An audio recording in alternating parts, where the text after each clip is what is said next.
Orioles red hot in that cleanup spot.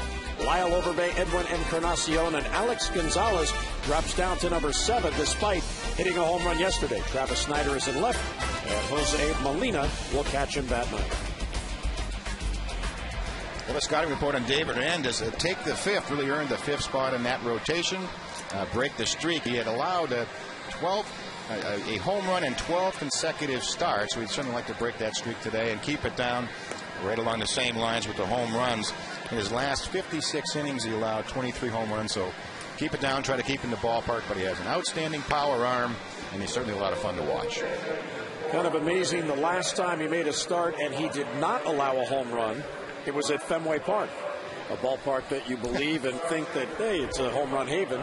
That was all the way back on July the 26th of last year. So David Hernandez, who earned this spot when spring training began, everybody just assumed it was going to be Chris Tillman. And there's the graphic, 1 home run in 12 consecutive starts, as Mike alluded to, total of 17 of those in those 12 games. But David Hernandez, he reported to camp in very good shape, pitched well, and here he is making his first start of the year, and there's a fastball for a strike. And it's 0-1 on Mike McCoy, who is a survivor. 29-year-old, 34th round draft pick of Colorado in 2002. And for the most part, most of his career in the minor leagues, bunt attempt. Hernandez fields his position, and there's the first out. So McCoy retired and 1 away.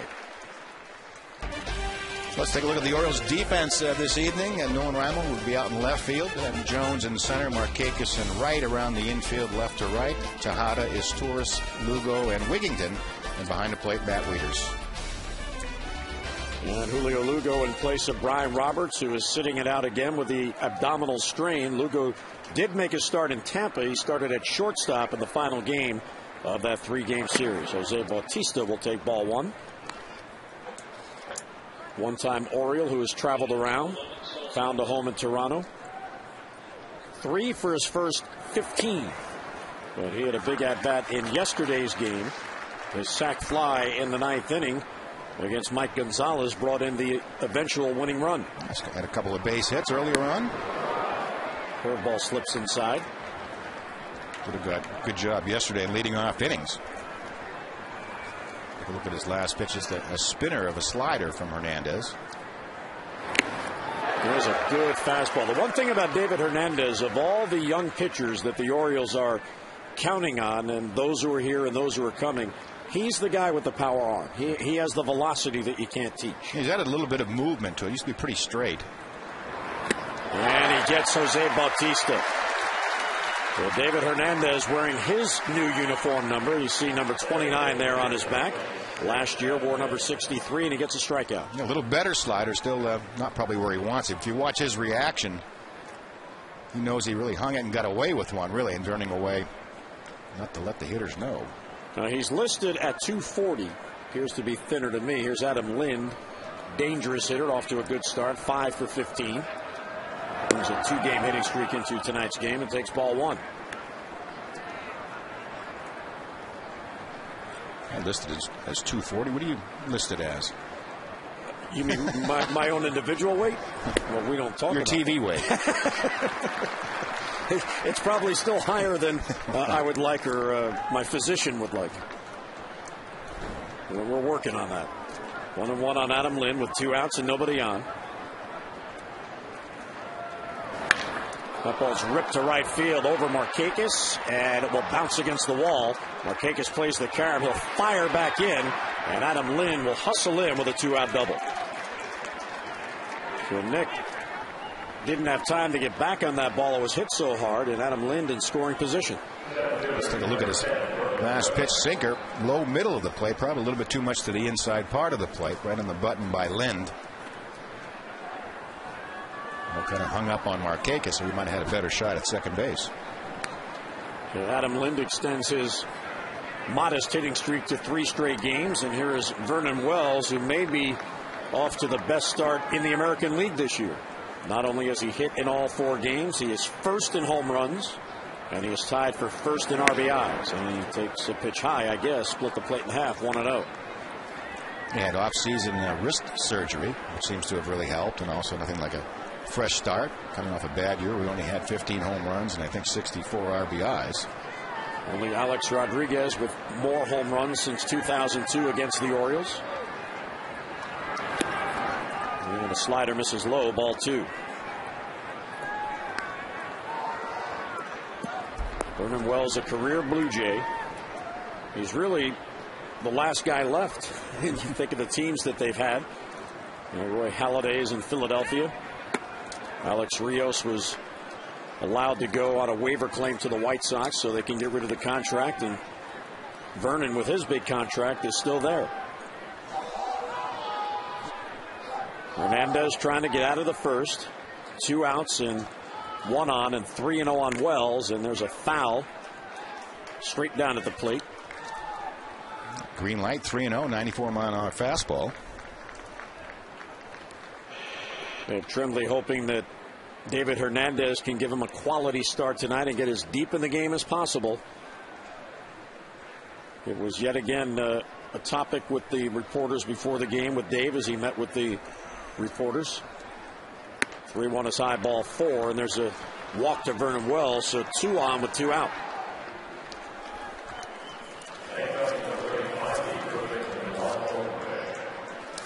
David Hernandez last year, as Lyle Overbay will bat now with 2 on. Lind at second and Wells at first. He was the only of the rookie pitchers to make his starts all the way to the end of the year. All the others were shut down at various times, and Brad Bergeson, of course, was knocked out late in July by the line drive off the bat of Billy Butler of Kansas City. Foul back 0-1, but Hernandez, he's strong, he's durable, he's big. He made his last start last year, September the 30th. That was game 158. So he was the only one of the youngsters that made it all the way to the end of the year. Not by their choice, by the club's choice. And those games are very difficult to start the last week of the season if you're out of it. Well, there are a lot of theories, and I know you've studied this in your role as a club executive about, well, how many innings is appropriate for a young pitcher to add next year from the prior year? Yeah, we used to go 25 or 30, no more than 40. You try to keep it under that 40. And you try to, I can't remember the exact formula we had for relievers. It was a per appearance and also to do with innings. Swing and a miss there as Hernandez gets it by Overbay. So he's ahead 1-2, trying to get out of this inning without a run coming in. 24 years old, David Hernandez, out of Sacramento, California. 1-2 on Overbay. And he popped them up. Tejada foul ground. Wieters over. And Wieters calls, has it for the out. David Hernandez, a good start. 2 out, double a walk, but 2 men left. They're watching baseball from the warehouse. The O's are coming about.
Southwest Airlines Starting lineups for the Orioles. Brian Roberts not in the lineup, so Julio Lugo leads off at second base. Jones and Markakis with Miguel Tejada in the cleanup spot. Career home run number 286, his 103rd as an Oriole. Garrett Atkins moves up to the number 5 spot. Wieters, Reinhold, Wigginton, and Asturis for the Birds. Let's take a look at the scouting report on Dana Evelyn. So remember 08, he had a start back then against the Orioles, pitched 7 shutout innings, was not involved in a decision. Road work, it's been tough for him. Anytime he's pitched on the road, whatever club he's with, he's 3-12 lifetime. And lefty trouble for the Orioles in the past have had their trouble with sort of soft tossing lefties, just 24-37 last year. Sort of interesting, too, that in the first 4 games for the Orioles this year, 152 of their 157 plate appearances have come against right-handers. Lugo looking for his first Orioles hit, and there it is. So now he can relax. He's got a batting average. He was 0 for his first 8, and had struck out 3 times. And Julio Lugo, of course, playing because Brian Roberts suffered a strained abdominal muscle, and he is out of the lineup. The Orioles are hoping that it's not an injury that will cause him to go on the disabled list. But it's one of those day-to-day things. You see how you feel tomorrow and hope for the best. And here is Adam Jones. Adam 4 for his first 18, and he's trying to break out of a little 0 for. He is 0 for his last 12. And for the first, Lugo looked like he was going. Evelyn, for a left-hander, does not hold runners on as well as you might expect a left-hander. There have been 30 stolen base attempts in his career in the big leagues. 24 has successfully stolen the base. Well, I'm sure the Orioles are aware of that number.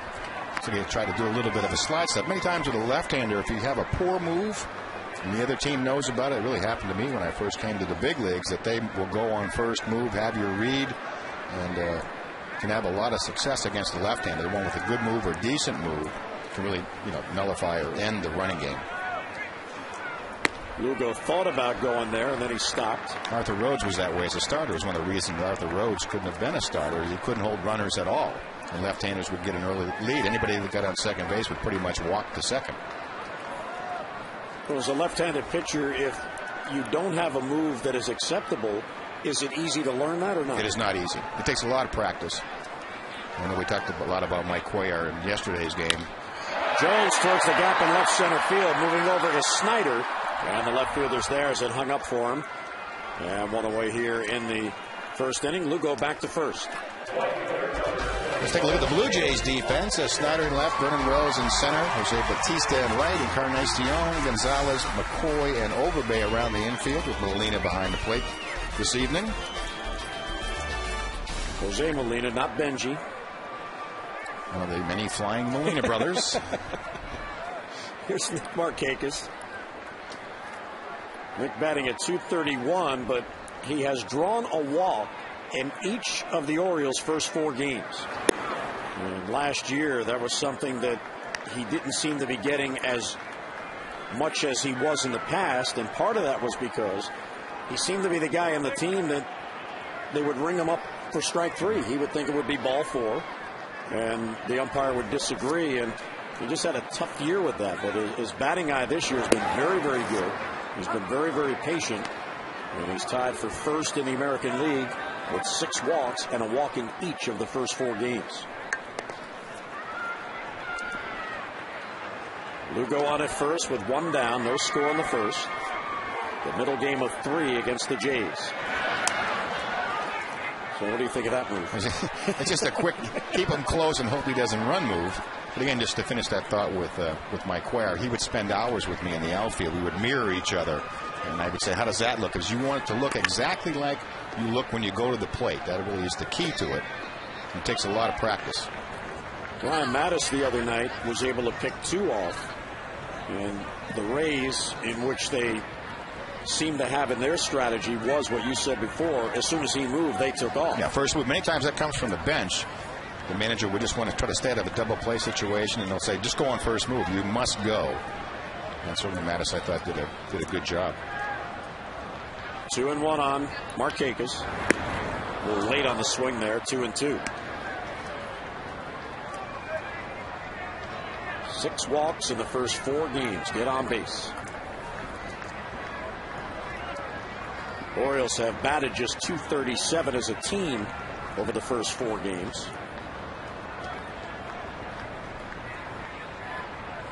Here's the 2-2. Ground ball towards third. Encarnacion, second one. McCoy back to first. And there's a double play. 5-4-3. And Eveland is out of it. Leadoff single. And none left. Second inning coming up. No score.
Atkins in yesterday's game, it was the first game he didn't get a double. Markakis has 2. Jones, PA, Robertson, Scott each have 1. Call today for the Luna double. Get your second room of flooring free. Call 877-241-LUNA. Edward Encarnacion takes a strike. Edwin to be followed by Gonzalez and Snyder here in the second. Pop up. Lugo charges in, and Wigginton, the first baseman, cuts in front. He grabs it for the out, 1 away. Boy, that was a jam shot. Big full swing, and it didn't go anywhere. When the infielders have to run in, you know you've jammed somebody deeply in on his hands. He was trying to inside out the ball just chewed him up. It's Wigginton getting a start at first base tonight, has the out, and here's Alex Gonzalez against David Hernandez, who looks pretty sharp early on here. The number 5 starter to begin the year. It's the toughest spot in the rotation because spring training by now seems like it ended a month ago. And you really have to concentrate on getting your work done. Simulating game situations as best you can. Right. You're the guy that gets bumped from a start. If there does an off day come along. Markakis towards the line. 2 down in the second. Let's head downstairs and welcome in Amber. Well, Jim, pitching coach Rick Kranitz told me the biggest difference he's seen in David Hernandez this year is his ability to throw his slider for strikes. He said last year he could not get his breaking ball over the plate, and that meant these big league hitters were just sitting on his fastball. It could have been one of the reasons he gave up 27 home runs and 20 games started. So Rick said he has learned how to be a pitcher and not just a thrower. Jim? All right, Amber. Mike, when you talk about the fastballs in particular, the 2-seamer versus the 4-seamer. He was strictly 4-seamer last year, the fastball that's up in the zone, and probably not surprising why so many home runs. Right. When David was going through the minor leagues, that was one of the things they said. He gets a lot of strikeouts, and in his minor league career, he had 618 strikeouts in 534 innings. That's big-time numbers, but the thought was, as it is with most pitchers, bounce to first. Ooh, nice short hop by Wigginton. He runs to the bag. And a 3-up, 3-down inning. More on the fastballs coming up. 3-up, 3-down. No score mid-second.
tips from the Lawn Care Pros.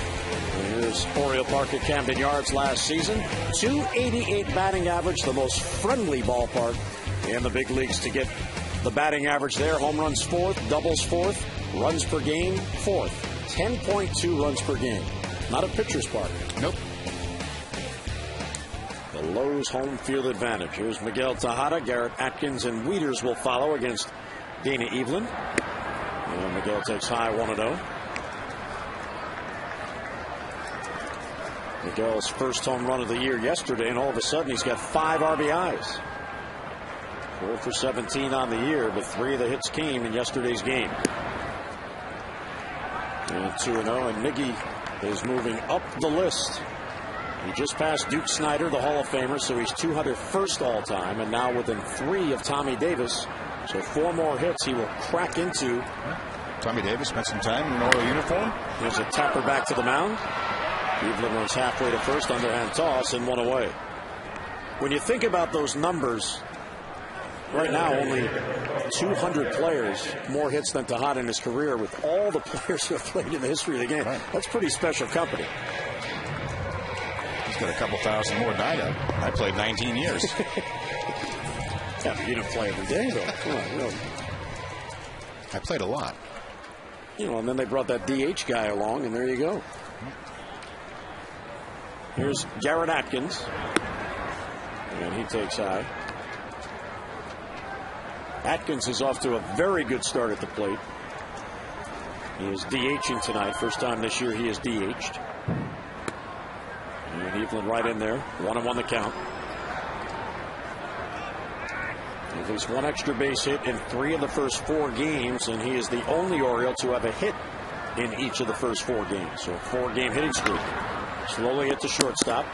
Gonzalez has it. And 2 down in the Orioles second. The Blue Jays have gotten off to a tough start in the field. They've already committed 4 errors on the year. The Orioles, in contrast, Cito Gaston knows how dangerous that can be, especially in this division. For the Orioles and Twins, the only 2 teams in the league that have not yet committed an error.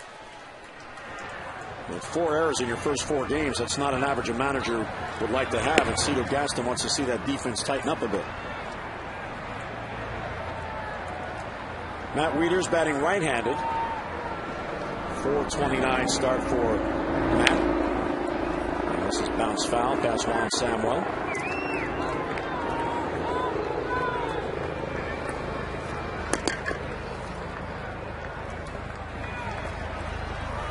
Joe Mauer, Matt Wieters. Wieters is compared quite a bit to Joe Mauer through their first 100 games. Batting average close, home runs close, RBIs close. And Wieters hits it toward left center field. Wells won't get it, falls in for a base hit. Wieters is on with a 2-out single. And Joe Mauer just signed for what, $184 million. So Matt Wieters has his eye on Something to that. look forward to. Yeah, Joe Mauer, the 305 average. Wieters well within range of that. Power number is about the same. And with Joe Mauer, you know, after 4 or 5 years, the power number is really starting to come on strong for Joe Mauer. And I certainly would say that you could expect the same out of Matt Wieters. And you know, I guess it's debatable, but you think being a switch hitter would be an asset along the way. I mean, some of the great switch hitters of all time are few and far between. You know, think of Eddie Murray and very few power hitting switch hitters. Yeah, Eddie, Mickey Mantle. Yeah, Eddie, Mickey Mantle, same in a lot of the categories, very close numbers. Nolan Reimold took strike 1. And looks at a high fastball, 1-1 the count. Reimold is the one hitter of the young hitters that the Orioles believe will develop into a consistent home run hitter, because in his minor league stops, any year he was healthy, he hit home runs. Now, the ball jumps off his bat. There's a line drive base hit. That's going towards the gap in right center field. Vernon Wells runs it down. Wieters heading for third. Juan Samuel will hold them up. There's a double for Nolan Reimold. And the Orioles have second and third with 2 down. And good for the Jays, unfortunate for the Orioles that with 2 down, it was the catcher on at first base. And he can't score on that double. Up and out over the plate. Reimold stays right on it, drives it to right center field. Thought it had a chance to get by Vernon Wells, but he does a nice job of cutting it off, and by doing so, really holds Wieters up. And Nolan Raimo picks up his first double on the year. He does have a home run. Wieters at third. Here's Ty Wigginton. Ty getting his first start of the year. He's only had one at bat, and that was as a pinch hitter in the series in Tampa. Too high, 1-0. Dana Evelyn, 26 years old. He has bounced around. The Blue Jays, his fourth organization. He was drafted by Milwaukee in 2002, traded to Arizona, who then traded him to Oakland. And following last season, he was traded to the Jays.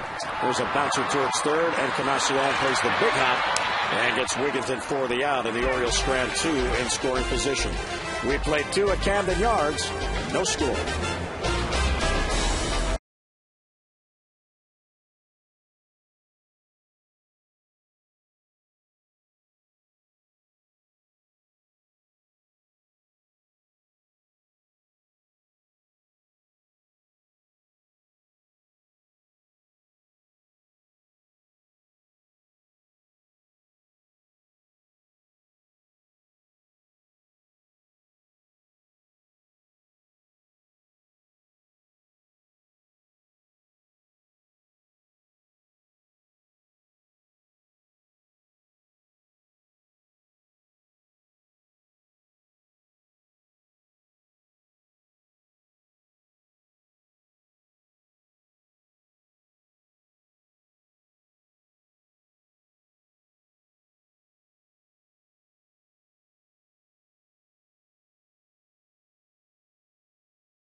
Next to being an MVP, it is the most important individual award you can get because he said it's voted on by the managers. And his own manager, Dave Tremblay, called him in the office, told him how proud he was of Adam and how he's represented the organization. Adam's mom was on hand for the presentation. She told me she's still getting used to just seeing Jones on the back of a big league jersey, let alone these accolades. She said she was a little teary during the ceremony. I asked Adam if he was going to give his gold glove to his mom, and he said, no, that's not for her. That's for me. But, Jim, I'll throw it back to you. I'll pick it up in a minute.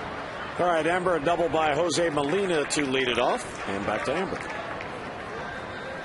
And, Jim, going back to Adam Jones's mom, I asked if he was going to give the glove. He said, no, that's not for my mom. That's for me. But I am going to give her a fielding glove that I'm going to have personalized. I'm going to have her name written on it and her favorite color, purple. And I'm also going to have the nickname she's called me since childhood, Papo, written as well. So that's going to be his present to her to show how much he's appreciated her support over the years. Jim? All right, Amber, and Adam Jones, of course, only the second outfielder in the history of the Orioles franchise going back to 1954 to have won a Gold Glove. Paul Blair is the other, and he won 8. A leadoff double by Jose Molina and a runner in scoring position. 9 different infielders have won Gold Gloves as Orioles, of course, led by Brooks in his 16. Now 2 outfielders and only 2 pitchers, Jim Palmer and Mike Messina. Well, I certainly gave a lot of our outfielders an opportunity to win a Gold Glove. You're such a team guy. I love that about you. Slider misses low to McCoy. I mean, you think about that. There have been some outstanding outfielders that have come through this organization, and Adam Jones joining Paul Blair is the only 2 to have won Gold Gloves. Of course, Paul Blair was the guy that everyone says, that's how you play center field. Watch the tapes of him and go do it that way. And what is similar with Adam Jones and Paul Blair is certainly how shallow he plays in center. Towards right center field, Markakis on the run. He has it for the out. Molina tags. He'll get to third. Nicely done by Nick. And Jose Molina, not a lot of speed, but that ball was hit deep enough, and Markakis going towards the wall. He advances to third with 1 down. I think Adam Jones was a little bit surprised on that ball, how well it carried. Nick was kind of gliding after it and then finally chased it down, had to reach out. lights are just starting to take effect on the field. We got a bit of twilight overhead as the days get longer and longer. Really was a nice day, though. Infield in with one down. Here's Bautista. Well, that was a good-looking slider. Joe West said ball one. Joe West is pretty consistent, not overly generous, but he's pretty consistent umpire. I'm actually happy to see him off first base after yesterday. All the times he was checking the ball and hot dog wrappers and everything else that was going on over at first base. Bautista struck out his first at bat, the only strikeout for David Hernandez so far. 2-0 is foul back just below us. Yeah, thinking about Paul Blair and certainly Adam Jones, the comparison of playing a shallow center field. I know Will Weaver used to always say, don't let anything go over your head. If it's over your head, I want it to be a homer. And I remember Paul got burned one time, so we decided the next inning he went back and we accused him, but the next inning he came in. You see the sign out here, the 410 sign. We accused him of having 0-1-4 in his back. He was playing so deep after the ball went over his head. Well, that ball in the first inning yesterday that Adam went back on nearly got it. The ball went off his glove, but a step or two back, he might have been able to get to it. Well, the Orioles in spring training tried to encourage Adam to play a bit deeper. I guess that's a comfort thing and a confidence thing that if you play shallow, you feel you can cut off some of those line drives. John Shelby works with him quite a bit. In fact, T-Bone was part of the ceremony today, and he got the biggest hug from Adam. You always want to acknowledge the guy that helps you. Well, no doubt about it. I think, again, going back to sort of the Earl Weaver philosophy would be to play a little bit deeper, maybe take away the extra base hit, maybe give up a few more hits in front of you. Adam Lind now, runners on the corners and one down.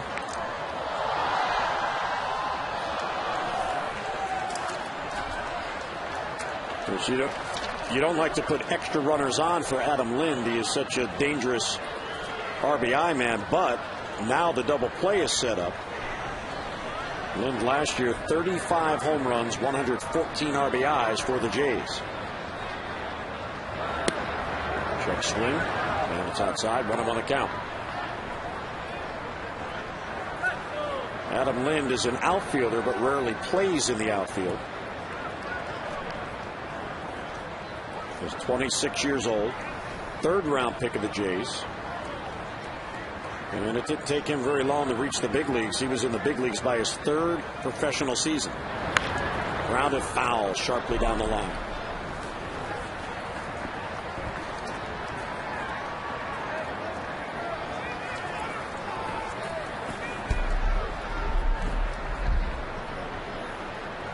See the runners on the corners. Molina, no speed. Can't even say to him he has catcher speed. He's got less than that. He's slow for a catcher. Yes. And Bautista at first with one out. 1-2 on Adam Lind. Hernandez gets him to pop it up. Wieters towards the crowd, and it's back out of play. Matt Wieters has started every game of the young season. But Tatum is the backup this year. He likely will start tomorrow, day game after a night game.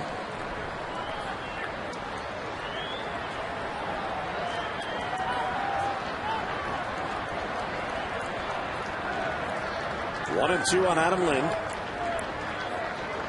Good throw to first, and Bautista back.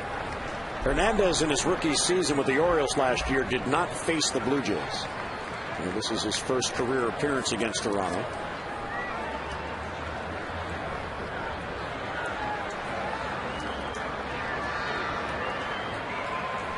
Taking his time with the dangerous Lind at the plate. Good hack, and he fouled it back. Pretty good pitch, pretty good swing. 94-mile-an-hour fastball. David started off about 92. Picked up a little bit of velocity, sometimes being in the stretch, and then danger will do that.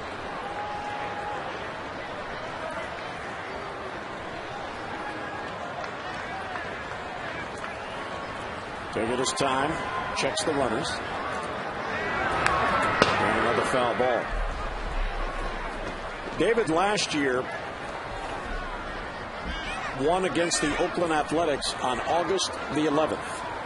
And at the time, that improved his record to 4-4. And he did not win another game the rest of the year. Over his last 9 starts, he went 0-6 with 3 no decisions. Long drought. Fastball's outside, 2-2. So he's trying to break that drought tonight. And the jam here in the 3rd inning with runners on the corners and only 1 down.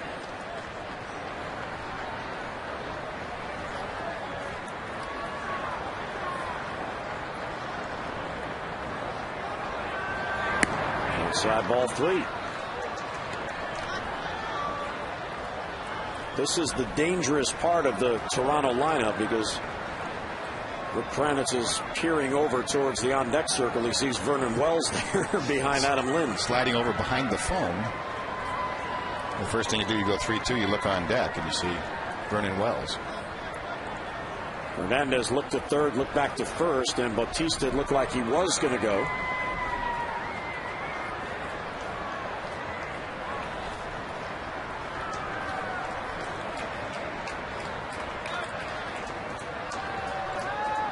Three-two pitch to Adam Lind with Bautista running. Swing and a miss. Weeders throws to second. It's high. Bautista's in a rundown. Running him back is Asturias. He's tagged out by Wigginton. And there's a double play and the inning ends. The strikeout throw-out double play. Bautista did not get a good jump. Molina did not break from third. And Hernandez gets out of it. A base hit, a walk, 1 left, mid-third at Oriole Park. And no score.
Grab your bag, it's on. And by Jack Daniel's Tennessee Whiskey. Please drink responsibly. Beautiful night in the Inner Harbor. And here is Cesar Asturias leading off of the Birds. Takes ball 1 from Danny Evelyn. Or did Joe West say strike?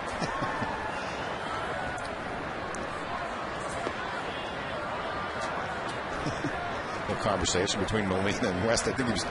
Sometimes that home plate umpire will lean on you. Ground ball, foul down the line. Rob Drake said foul.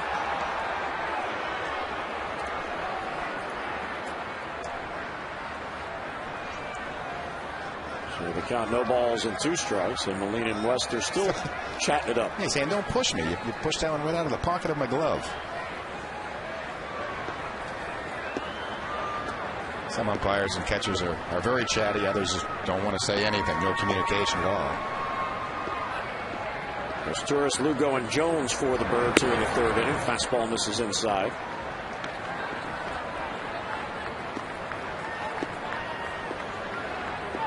Cesar 3 out of 10.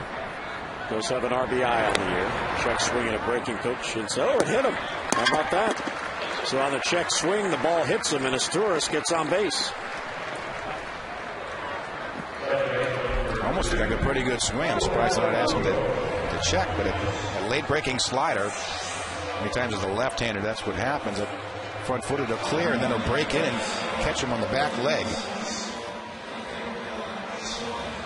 So Asturias, a very good base runner, gets on, and here's Julio Lugo. That's been part of the problems for Evelyn along the way. Is his control. Walked a few in one of his seasons, his best season. He pitched 168 innings and hit 12. Lugo bunts, and it's foul. Now, Brian Roberts is not in the lineup tonight. Lugo is because of a strained abdominal muscle, and here's where it happened. The head first slide into second base. He really gets kicked in the head, but it's going across the base with his chest. It seems to really cause the problem. Brian touching his rib area. Well, Lugo, 271 career hitter, 193 steals, and without a doubt, everyone believes an upgrade over Robert Andino because of his ability at the plate. He can play third, he can play short, he can play second. Runner goes, pitch is taken low, throw to second by Molina, and out at second base is Cesar Asturias. That is the first time this year an Oriole's been caught trying to steal. They had been 3 out of 3. Not a great jump, a little check move by Evelyn. Nice throw by Molina. See Molina actually turning to catch the ball and throw all in one motion. Quick release.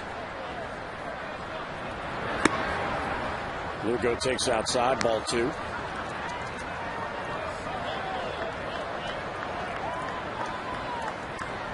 It's good to have a guy as a backup who is accustomed to playing every day. The one concern is, will he know how to keep himself ready? So it's a real knack for a guy, in particular on a team like this, and of course with everyone healthy, but Tejada never takes a day off. Asturias gets a day off here and there. Roberts a day off here and there. So you really have to learn how to stay sharp when you're accustomed to playing every day. Yeah, it takes extra batting practice. It takes extra ground balls to stay sharp. When you're playing every day, you really know exactly what you need to do to maintain. 3-1 the count on Lugo. Takes a strike at the knees. Ball 3, strike 2. With 1 out, nobody on. Of course, you could be like John Lowenstein and go in and turn the water faucets on and off to keep your wrist loose during the game. He had all kinds of little tricks. So there's many different ways to stay loose and ready. With Tapper past the mound, races on, Evelyn fields, and flips to first just in time to get Lugo. And 2 men down here in the Oriole third inning. The time's running out on your chance to receive an exclusive Brooks Robinson figurine by becoming an Orioles partial season plan holder for as low as $154. You'll enjoy all the wide variety of orange carpet benefits, including the figurine featuring Brooks' glove dipped in 14-karat gold. Don't miss this unique opportunity and keepsake, plus your chance to buy tickets and save. For details, 888-848-BIRD or online, Orioles.com. Adam Jones now takes ball 1.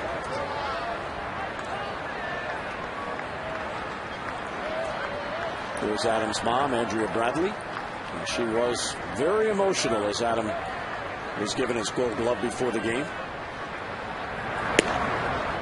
And she, moms don't have to worry about crying in public.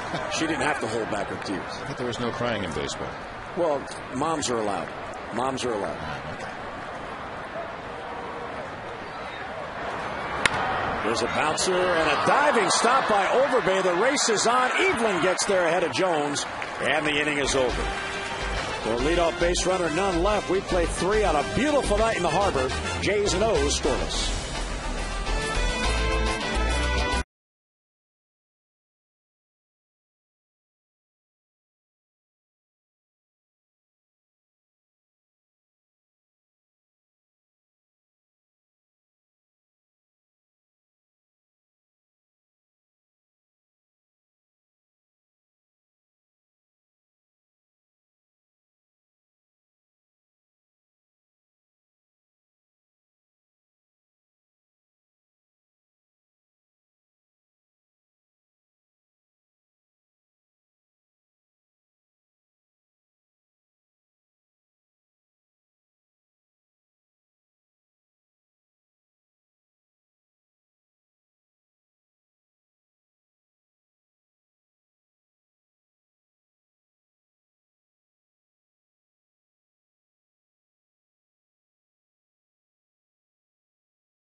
a good thing to fill out. Should do it. Here's Vernon Wells leading off in the Toronto fourth. Amber. Well, Jim, Vernon Wells has had a lot of success against the Orioles, as you have mentioned. He's hit more home runs against the Orioles than any other team in the league. And he says one of the reasons is he really likes playing at Camden Yards in particular. We all know it's a hitter's park, but he said it's very easy to see the ball here. And for some reason, every time he's here, the weather seems to be pretty good. When I asked him, though, what has allowed him to start so hot this season, he said it's the blind squirrel theory. I said, what does that mean? He said, even a blind squirrel can find a nut once in a while. So it's that great sense of humor that Vernon Wells has that allows him to survive the ups and downs of 12 years in the big leagues. Jim? Well, yesterday, Amber, was the first day in which he did not hit a home run. The Orioles hope that trend now continues tonight. He had 4 in the first 3 games. 2-1 the count on him. Foul back. Of course, maybe since he's from Arlington, Texas, and that's where Toronto opened up, maybe it was just being home. Home cooking.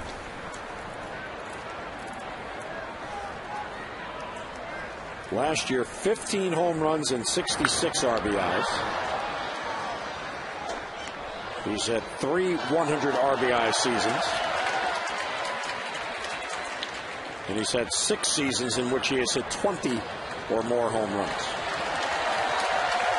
He's been a very productive player in the middle of that lineup. 2-2. A little bit low ball 3.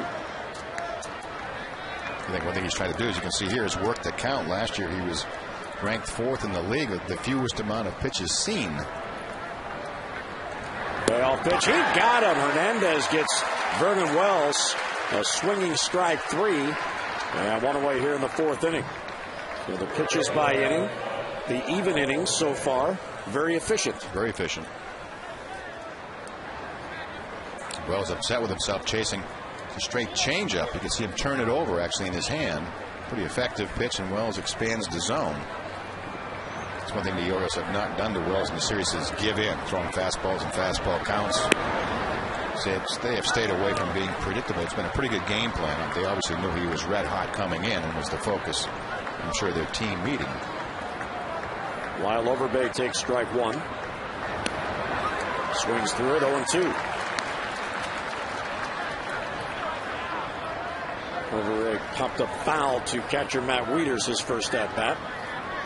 As Toronto stranded 2 in the first inning.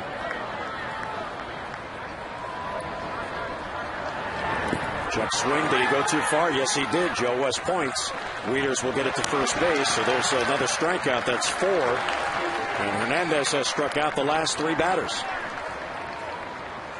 He's been able to control the off-speed pitches much better. And again, this lineup pretty much stacked with all the left-handers that Cedar Gaston can put in the lineup. I think he's done extremely well. He's only allowed one inning with the leadoff man was able to reach, something that really hurt the Orioles yesterday in Bergeson. First 5 innings, each of the innings, the leadoff man reached. Encarnacion takes high, 1-0. Toronto third baseman. He is struggling at the plate. Ball back. Hernandez getting himself into a pretty good pace. You can see he's moving faster between pitches. Not doing a whole lot of shaking, so there's no indecision. He knows what he wants to throw. I would say probably 2 out of 3 of every one of his sliders have been pretty good. He has thrown a few spinners up there that, fortunate for him, have stayed out of the hitting zone. Orioles pitchers have struck out at least 8 in each of the first 4 games this season.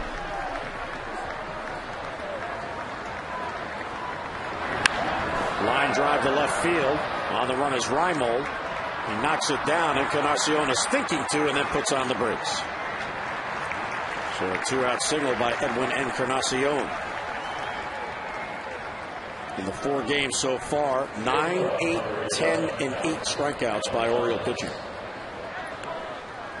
Let's take a look at David Hernandez again. I think it's a backup slider. It's a little around it and stays up in the zone, and Encarnacion is able to line it into left. Outstanding view on the Exmo camera there. You can really see the grip and the release. exertion in the face. All that goes into it, it looks like a very smooth, quiet delivery. You break it down frame by frame. No matter what, it's pretty violent, pretty stressful on the arm. 1-0 on Alex Gonzalez. That ball towards the gap in left center field. On the run is Reimold. It is over his head and against the wall. Plays the carom very, very well and fires back in. And that ball gets away from Lugo and from Asturias, but Tejada's there. On the double cutoff, nobody covered second base. Reimold played that ball so well, they might have had a play at second base, but there was nobody there to throw it to. It comes cleanly off the wall, played well by Reimold. The first thing your defense does, and when they set up, they're playing for a play at the plate, really, and that's why they're lining up in that direction. So Gonzalez a 2-out double, second and third with 2 men out. Second time tonight that the Jays have put a runner on third. First base is open. Left-handed hitter is up. Right-handed hitter on deck. Travis Snider will be walked intentionally. So this is playing the strategy right versus right, but of course what it also does is it sets up a situation for Hernandez where there's nowhere to put the hitter. True, and you can also see how quickly you can get into trouble. David Hernandez cruising along, strikes out the first 2, just struck out 3 in a row. I'm sure he's feeling pretty good. Sometimes that last out of the inning is the most difficult to get. In the 4 innings he has worked tonight, he has had just 1 3-up, 3-down inning. That was in the second.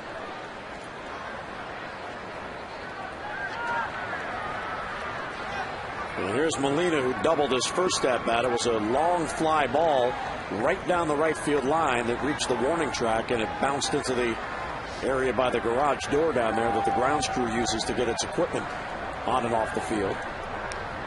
Encarnacion, Gonzalez, and Snider third to first. Sliders low, 1-0.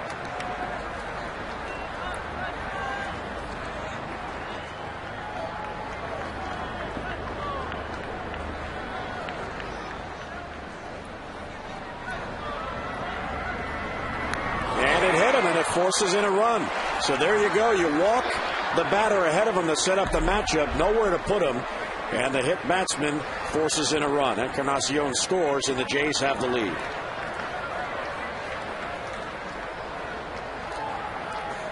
This fastball just gets away from David Hernandez, trying to be quick to the plate. He gets him up in the forearm elbow area. Kranitz is out for a visit. All of a sudden now the 7th batter will come up this inning.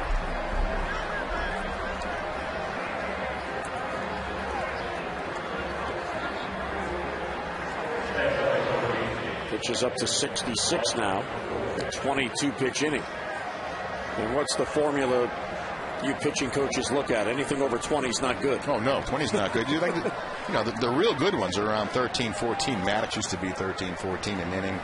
You take 15, 20's on the high side. 20's 5 innings in 100. Mike McCoy now. Fastball is high, I guess. 1-0. So that 7-pitch inning, the only 1, 2, 3 inning he had, you're talking about is so important.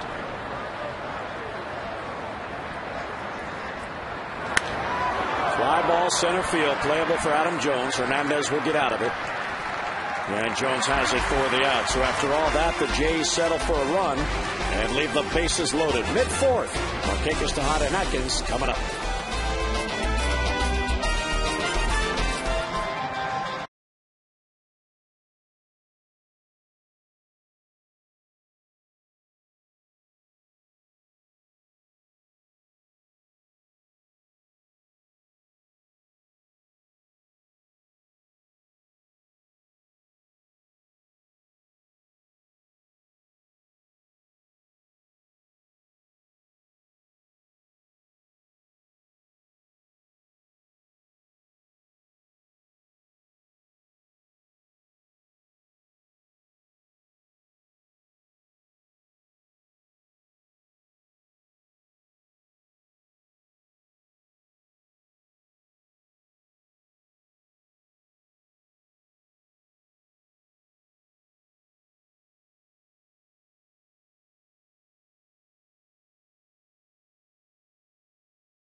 a textbook rundown, and also Molina on the Toronto side, quick release.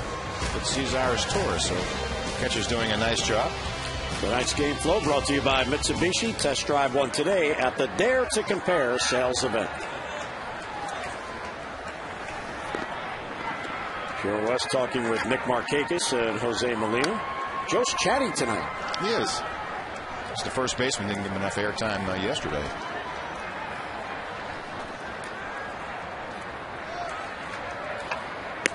Nick is 0 for 1 on the night.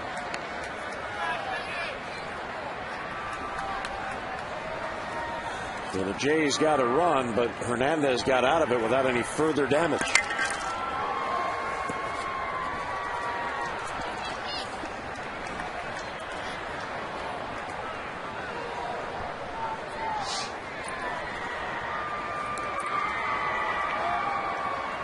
Thanks.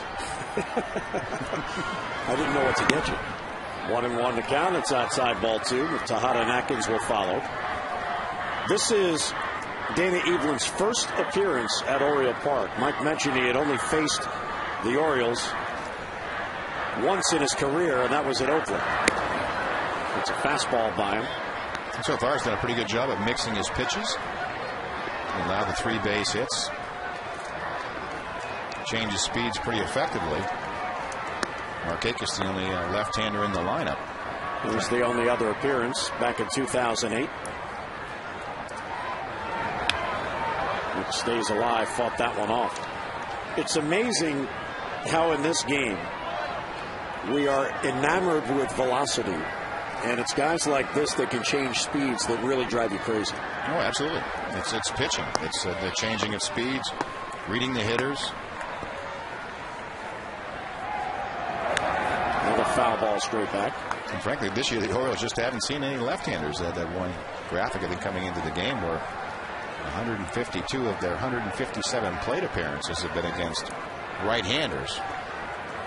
There's an occasional bat against a left-handed reliever along the way. You know, Tampa Bay had all right-handed starters, and they only have one lefty in their bullpen. As does Toronto. Scott Downs is the only lefty in their bullpen. The Orioles this year have the kind of balance you really look for. They have 3 left-handers to go with the 4 right-handers. Well, you'd like to have 3 left-handers in that bullpen. There's Mark Hendrickson, who was outstanding yesterday. 2 1/3 scoreless innings of relief. Slice down the line. Travis Snyder towards the grandstands will run out of room. And that is back in the crowd, out of play. So I guess if you have a left-hander and he's 6'9", you can probably count him as 2 left-handers. Absolutely. And he serves 2 different roles. He could be that long man, situational, starter. Versatile. But I think pretty good if you have a hoop game come up somewhere along the way. Hey, the guy played in the NBA. Yeah. And he wasn't Julius Erving's point guard like you were, but slice foul. Well, Julius Erving made me develop the slider. As soon as he blocked my shot, I knew I was not destined to be in the NBA. Hey, Mike, come here. You see that baseball field out there? Yeah, you better wait for the summer. I don't think this indoor game is going to serve you well. 2-2 the count.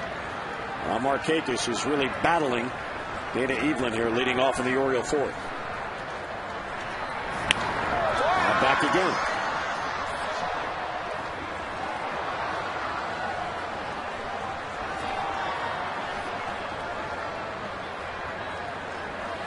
So Markakis is about to see his 11th pitch in this at-bat.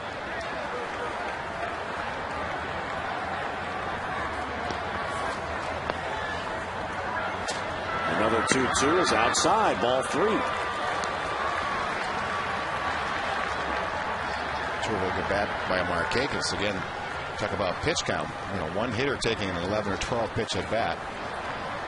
Pretty much taken inning away from the pitcher down the road. 3-2, foul back.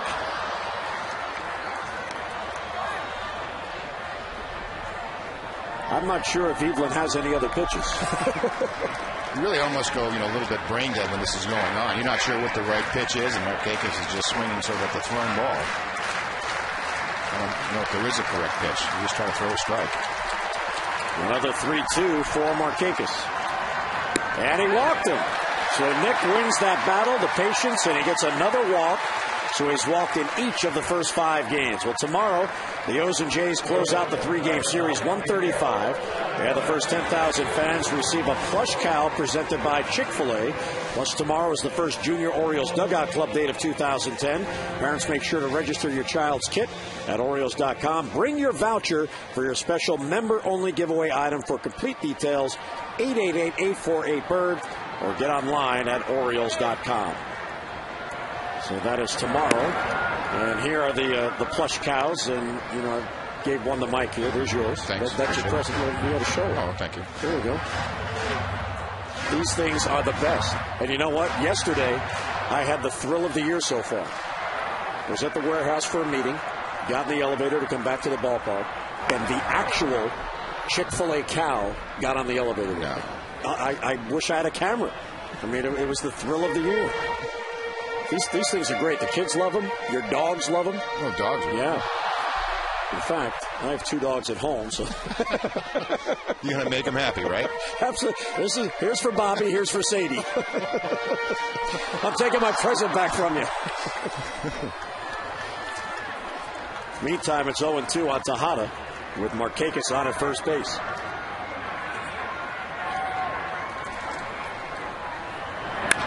Ground ball slowly hit past the mound, charging Gonzalez, and he can't make a play. And everybody's safe. That is a tough play for a charging shortstop. Tejada, a full swing, didn't get much of it, and a slow roller, and the Orioles have something going. Yeah, Miggy gets jammed. Well, actually, he's on the outside part of the play, just out of the reach of Evelyn. Gonzalez, kind of an all-or-nothing type play. Hits him on the wrist, no play. Outstanding Markakis at bat. Now maybe an infield base hit. Each team now has 4 hits, and the Orioles trying to get that run back. Here's Garrett Atkins. Takes it low, 1-0. Garrett Atkins rounded out his first at-bat, looking to extend the season-opening hitting streak to 5 consecutive games. Garrett in his 8th season. 30 years old now. And inside, I guess, ball 2. Dana Evelyn appears a bit frustrated. That looked like a pretty good pitch. Markakis and Tejada on base.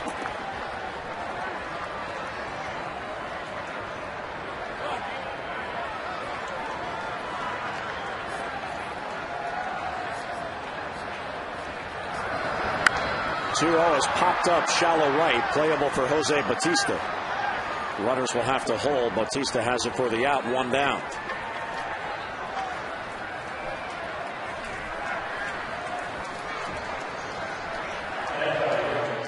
So Atkins cannot advance the runners. I'll bring up Matt Wieters, who singled his first at bat.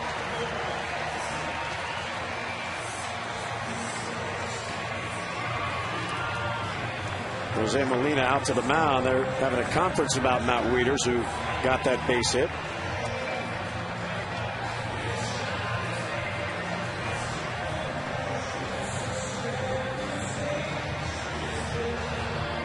Wieters now has hits in 4 of the first 5 games the Orioles have played. There's the pitching coach, Bruce Walton, on the bench with Cito Gaston.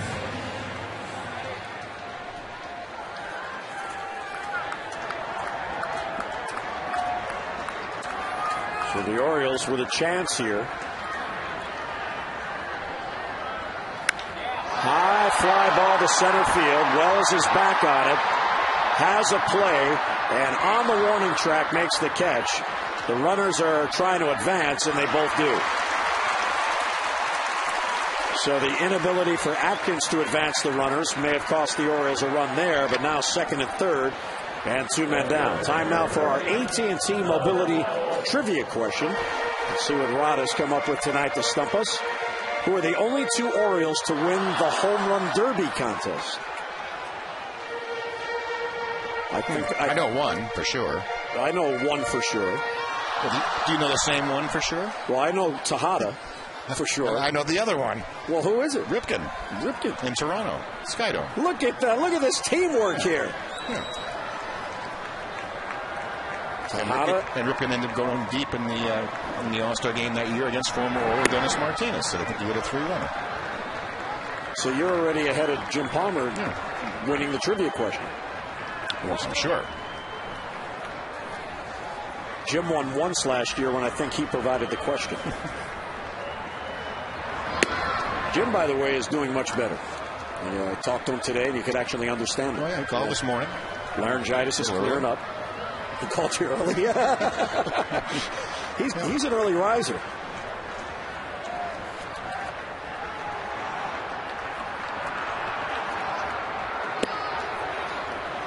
One is in there for a strike to Nolan Reimold.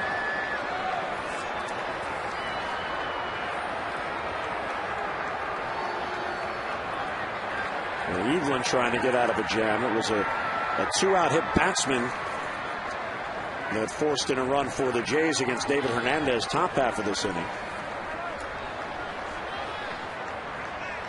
His runs coming in with 2 outs, very frustrating for a pitcher. And foul tip at the plate. Joe West put the hands up. Jose Molina pleading with him, to no avail.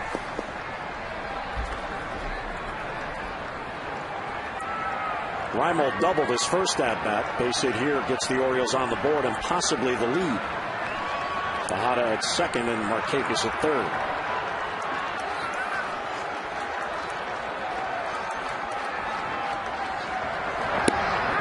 And called strike 3.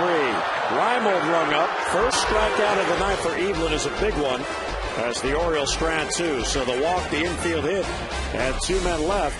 Reimold down on strikes to end it. We'll head to the 5th. And Toronto with a 1-0 lead.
Well, throwing a pretty good slider, keeping the Blue Jay hitters off balance. In on the slider in on the hands. Done a nice job on Vernon Wells with the breaking ball. And he's kept it down. He's been very effective. He's done a nice job of keeping it in the ballpark, which has been a weakness.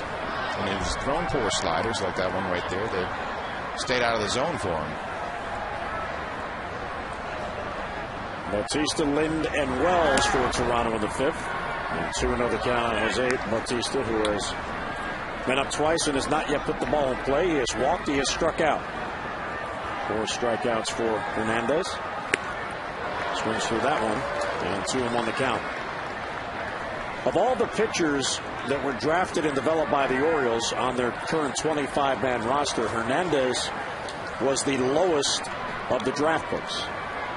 He was drafted in the 16th round in 2005. High pop, shallow left.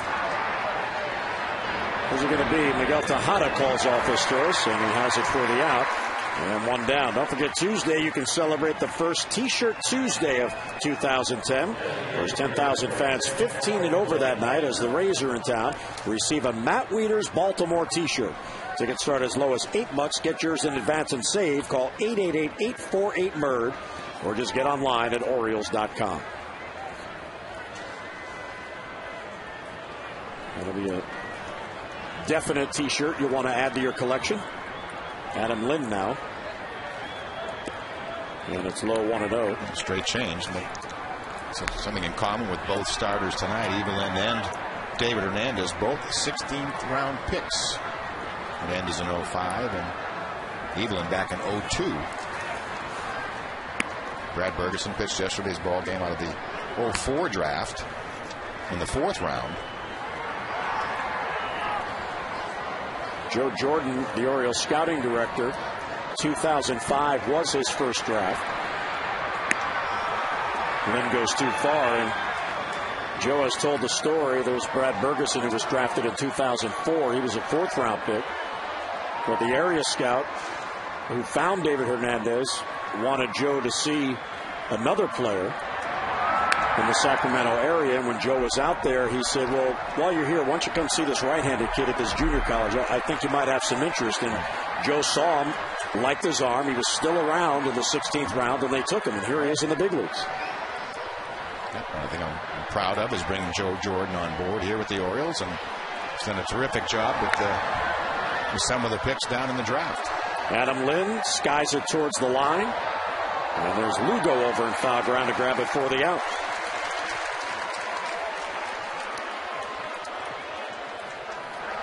Hernandez gets the first 2 here in the 5th inning. Well, see, we had him 10 pounds too heavy. 230 pounds. He's lost weight since. Could be TV. TV weight.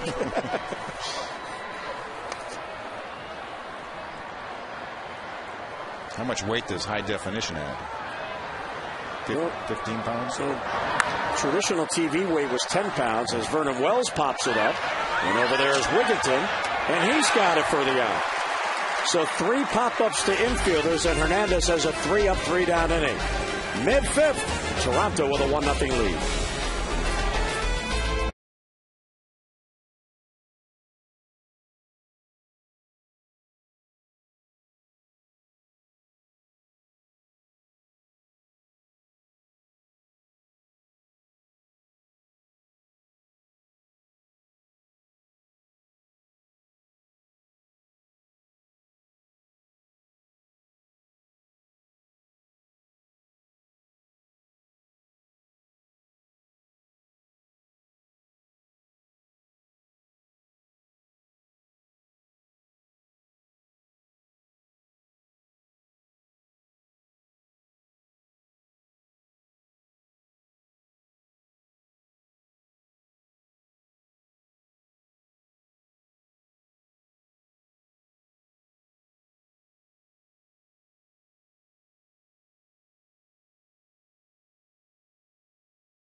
Over there, right in front by the executive offices.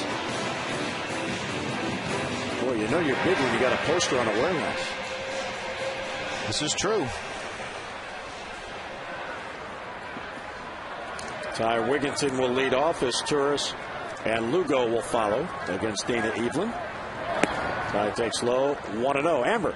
Well, Jim, Ty Wigginton was very happy with the performance he had at spring training this year. He said it was his best spring in years, and he says losing about 15 pounds in the offseason was a big reason for that. Last season, he said he had trouble finding his power stroke and felt that increased mobility and a little more muscle might help this year, and he said he's feeling great. He just ate a lot better this offseason. Now he's hoping to find a lot more playing time. We'll see if that happens, what happens with Brian Roberts at second in his injury, Jim. All right, Amber, and as Wigginton grounds out, one away, a nice play there by Gonzalez, who charged that and then fired to first to get him easily. Alex Gonzalez was with the Red Sox last year, and he wanted to stay there. And they were taking their time, offering him a contract. Yeah, the Blue Jays came after him, and he said, well, you know what? Contract guaranteed. I think I'm going to go there. And in turn, the Red Sox eventually signed Marco Scudero, who was the Blue Jays shortstop last year. Torres takes strike one.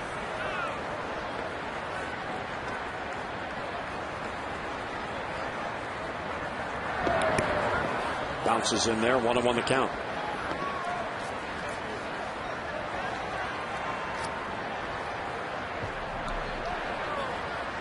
Torres' second time up tonight. He was hit by a pitch and then caught trying to steal in the third inning.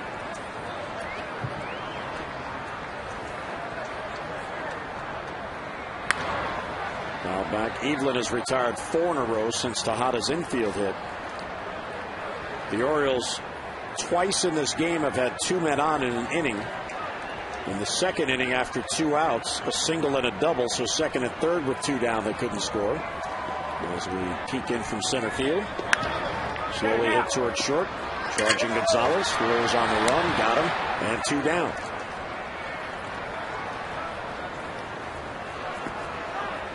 Evelyn certainly has kept the infielders busy and numerous number of ground balls. Been very difficult to lift off of him tonight. Pretty good sinker, pretty good change of speeds. Julio Lugo playing at second base tonight. Brian Roberts out of the lineup with a strained abdominal muscle. Lugo singled his first at bat for his first Oriole hit. And takes ball 1 outside. Evelyn has struck out only 1, and he has walked only 1.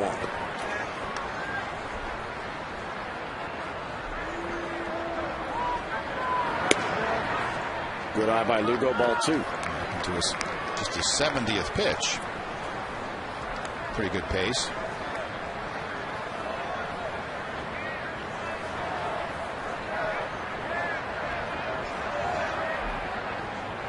Base is empty with 2 down. Ball 3.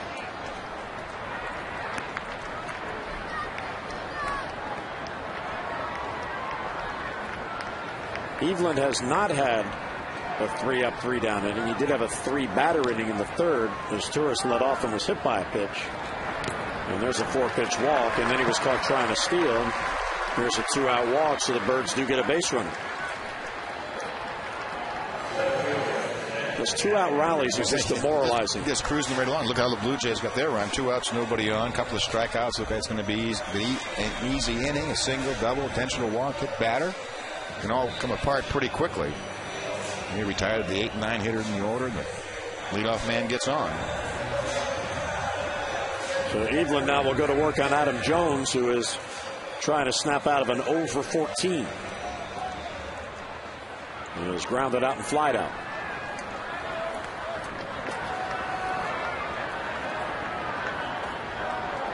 There have only been 3 fly ball outs to the outfield tonight, including Jones, who flied out to left in the first inning. Well, first, and Lugo back.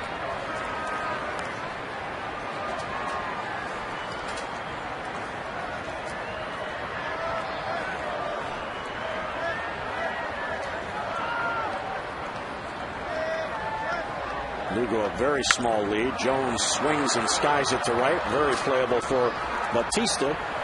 And he has it for the out. So Adam Jones 0 for 3 in the inning ends. A runner left stranded through 5 at Oriole Park. Blue Jays 1, Orioles nothing.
Atman's New York-style deli on Utah Street and the first floor of the warehouse. Famous for their made-to-order sandwiches and deli items, Atman's has been serving Baltimore for more than 90 years. Now you can enjoy that same great legendary taste right here at Oriole Park.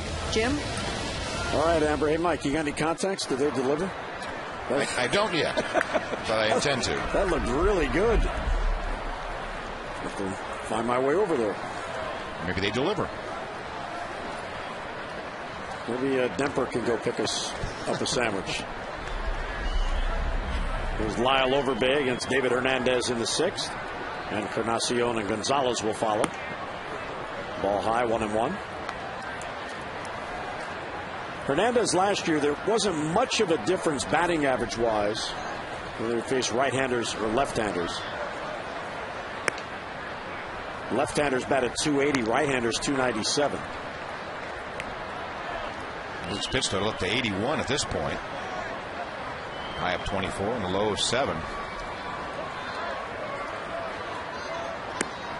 Curveball high. 3-1 the count.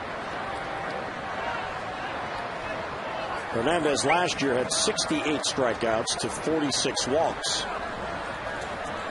in his 101 innings with the Birds. Overbay fouls it back. Count full 3-2. Still been floating around that 92 to 94 mile an hour range all night. Occasional changeup, mostly fastball, slider, mostly two-seam fastballs. Hernandez has slowed down his pace just a bit. Here's the 3-2 pitch. He got him. Oh, what a good breaking ball there, Mike. One away.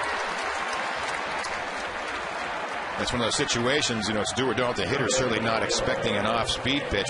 Was leading off an inning, not expecting a walk, so it's a little bit of a dangerous pitch, 3-2. But it works out well for him this time. A lot of dip on that. There's Eddie eavesdropping in from center field again. That is a beautiful shot. There's a strike to Edwin Encarnacion.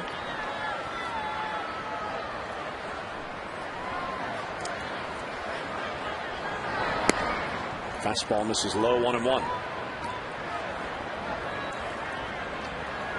Wigginton wide of the bag at first as David Hernandez gets his sign.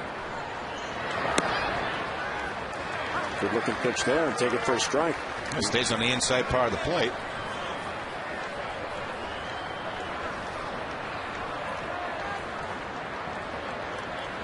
One and two with one out and none on. Left field, Reimold on the run, won't get it. That gets by him for a base hit and against the wall.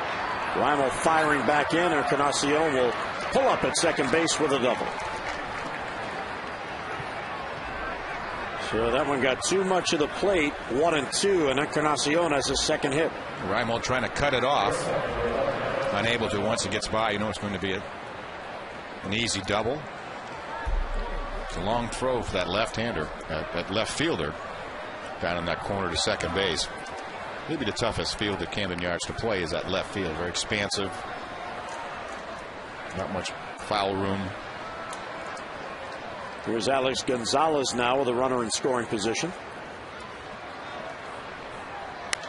High fly ball to left. Reimold has a beat. Has it for the second out. Well, Oriole Park, as you know, is the perfect setting for your next group outing. You can gather up your family, friends, co-workers, or colleagues and enjoy a fun-filled night of Orioles baseball with ticket options to fit any price range and party facilities to fit any group from 12 to 1,000 fans.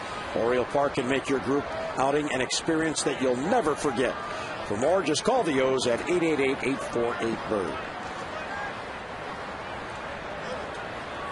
Two down with Encarnacion at second base, and here is Travis Snyder. Nice block by Wieters there, and that pitch in the dirt, 1-0.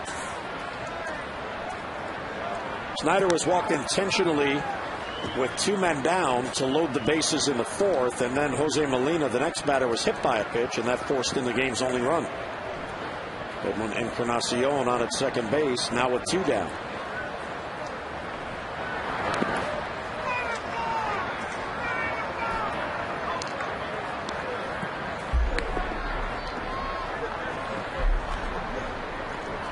5 strikeouts for David Hernandez tonight. He has walked 3, 1 intentional, and has hit 1 batter.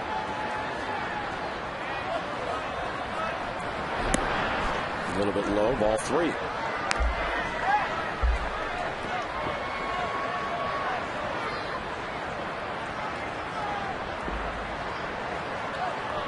And now with a 3-0 count, first base open, he'll be walked intentionally for the 2nd time tonight. It was the 4th walk issued by David Hernandez. And here's Jose Molina. You really don't like to pitch to Snyder. You really like to pitch to Molina, it seems like. Molina doubled his first at-bat, was hit by a pitch with the bases loaded to force in a run in the 4th. You see that more in the National League with the pitcher coming up. Line drive, there's a base hit. Jones charges, Encarnacion being sent. Here's the throw towards the plate, and safe at the plate as that one gets by Wieters. So there's a 2-out base hit as Molina has both RBIs for the Jays, and now a 2-0 lead.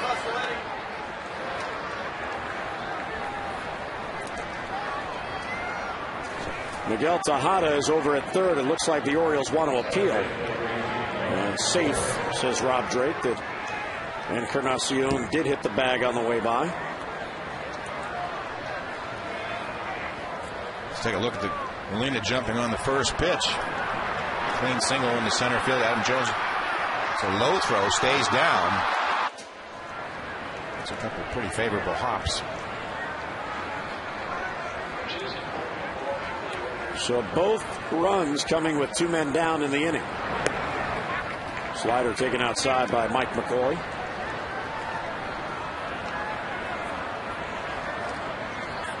McCoy is hitless on the night.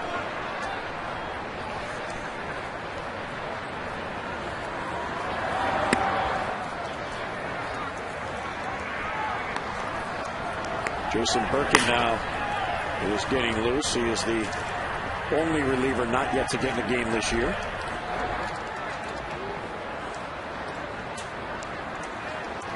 Wieters out to the mound to talk with Hernandez. Joe West going out there to break it up.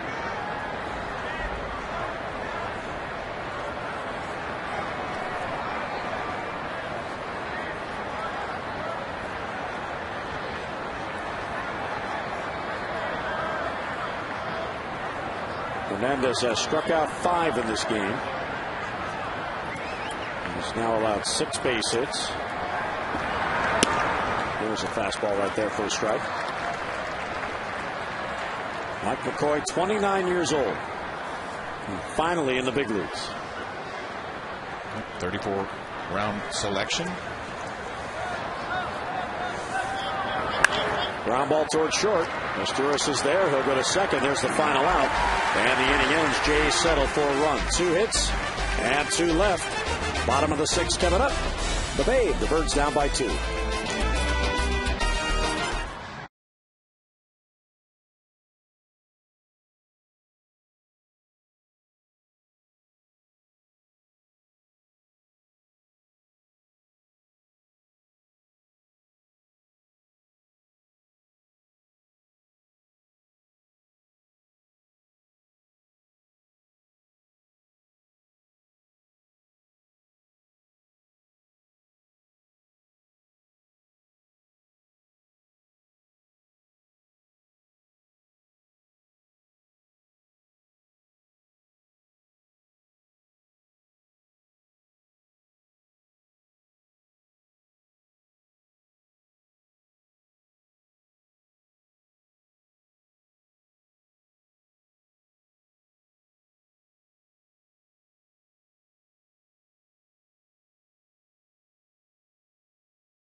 drive one.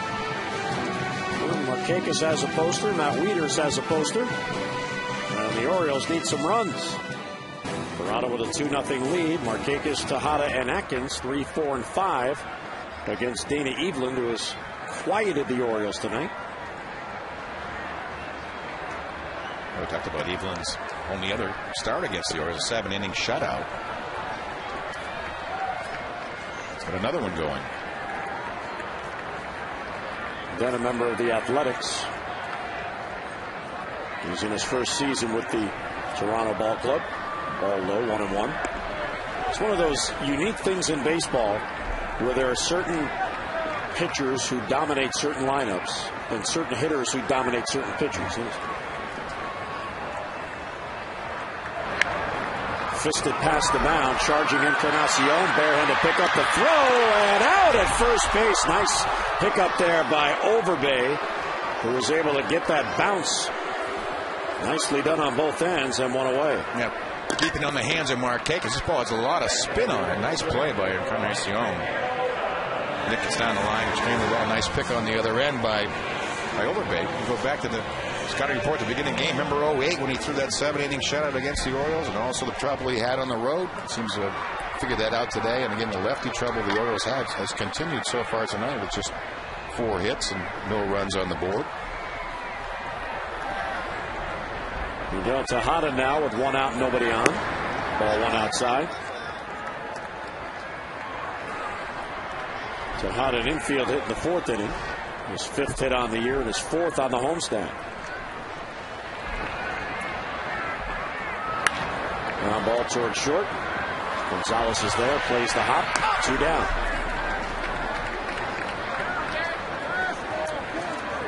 This copyrighted telecast is presented by authority. The Orioles may not be reproduced or retransmitted in any form, and the accounts and descriptions of this game may not be disseminated without the express written consent of the Orioles. Bullpens, Blue Jays, then the Orioles. And here is Garrett Atkins taking strike 1. By my count, I have 11 of the outs on the ground. Eveland's done a nice job keeping the ball down. Little sink action, taking a little off.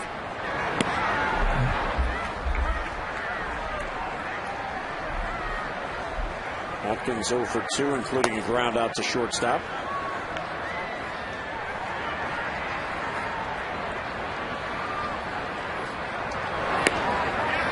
Check swing, appeal to first. He went too far, says Angel Hernandez. And that's strike 3. So down on strikes goes Garrett Atkins, and Eveland has a very strong and his first 3 up, 3 down inning. Beautiful night downtown. Toronto has the lead.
7 to 16 can enjoy 5 days of professional training, appearances by current and former O's, free membership to the Junior Orioles Dugout Club, and even the chance to play one of the camp's days right here at Oriole Park. For all the dates, locations, and all the details, 410-472-3500 or online at Orioles.com. And a new pitcher on for the Birds in the 7th inning. So Jason Birkin will come on. 26-year-old right-hander. Born in Green Bay, Wisconsin. Lives in Atlanta, Georgia. 24 starts. High on the hit side for innings pitched. And this is low to Jose Bautista. Adam Lind and Vernon Wells will follow. And Birkin, a 6th-round draft pick out of the 06 draft. Pop-up off the bat of Bautista. Shortstop Cesar Estouras takes charge. He has it for the out. On the way in the 7th inning.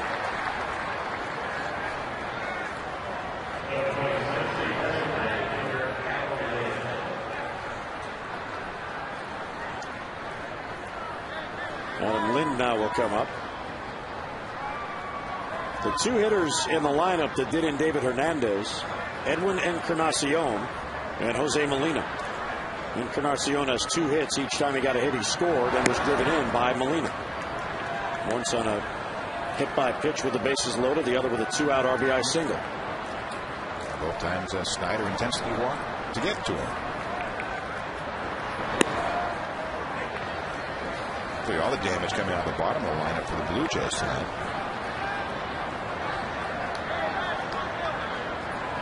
Two 2-0 on Adam Lind. There's a strike.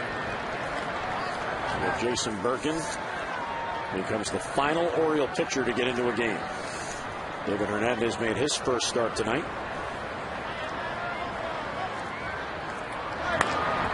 Ground ball swept towards third. Tejada wide of the bag. There's that good arm. And 2 down. That was a tougher chance than you might think, because with the left-handed swinging, it was a cue ball shot. May have had that reverse spin. As he picks up that sideways spin, it's difficult. You know, Mickey's did a nice job over at third base. You remember Melvin Moore, when he first made the transition from really center field or an outfielder to third base, had a difficult time, especially with the throw. But I think Mickey's a different kind of player. Usually throws the ball as hard as he can across the diamond. And here's Vernon Wells. Fly ball, shallow center. Jones coming in. Adam is there, and he has it for the out. So Jason Birkin, first time in the mound this year. 3 up, 3 down. 7th inning stretch brought to you by Jack Daniel's Tennessee Whiskey. Please drink responsibly.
Toronto has, or David Hernandez, who pitched very well, leaves on the short end of a 2-0 score.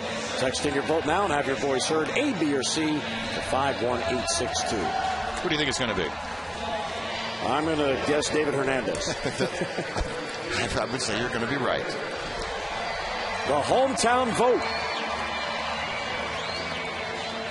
Evelyn coming off his first 3 up, 3 down inning in the 6th.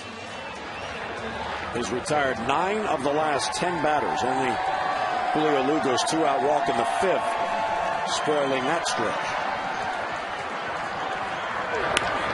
Raiders pass the mound. Charging the second baseman McCoy. And has it to first for the out. One pitch, one away in the 7th inning. First pitch changeup, a little unorthodox. Evelyn has that magic working again, just like back in 08. And in his career, he has pitched 9 innings back against Tampa Bay, and also in 08. He went 9. 83 pitches at the moment. Reimold doubled his first at bat. And he's also struck out.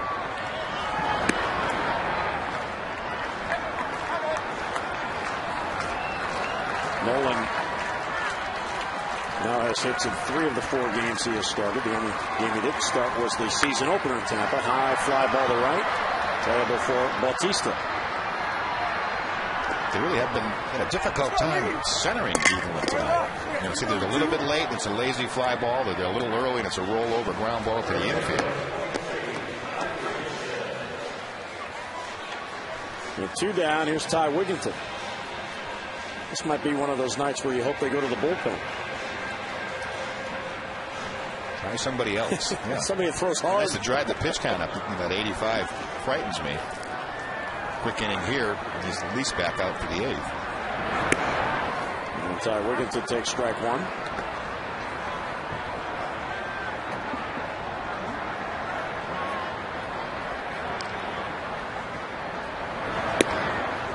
There's the ball outside. 1-1 the count. Fastball's been 87 to 89. Changed it right around 82.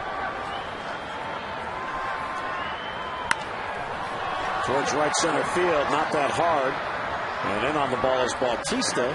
And 3 up, 3 down for a second consecutive inning. Evelyn cruising along. Jays have a 2-0 lead.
Number of mishits, ground balls, mixed them up well inside and out. His defense has been on its toes. They played extremely well tonight in the infield. A number of sort of mishits to the outfield, off-speed pitches, routine fly balls. Really the hardest ball hit, I think, is Nolan Reimold's base hit or double back in the 2nd inning. Other than that, it's been toppers and lazy fly balls. The Mitsubishi Game Flow brought to you by Mitsubishi. Test drive one today at the Dare to Compare sales event. While Overbay leads off, Encarnacion and Gonzalez follow. Line drive, base hit right field. So Jason Birkin, his 2nd inning of work after a 3 up, 3 down 7th. The base hit here to begin the 8th. The way Evelyn has held the Orioles down, if you're Birkin, what you don't want to do is allow them to get an insurance run.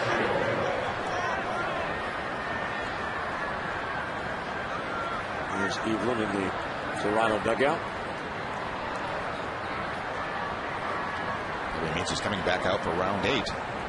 Yeah, the Jays bullpen has been quiet all game long. Encarnacion now, ground ball towards 3rd. Tejada to his left. 2nd one, they go back to 1st. There's a double play. 5-4-3 and 2 down.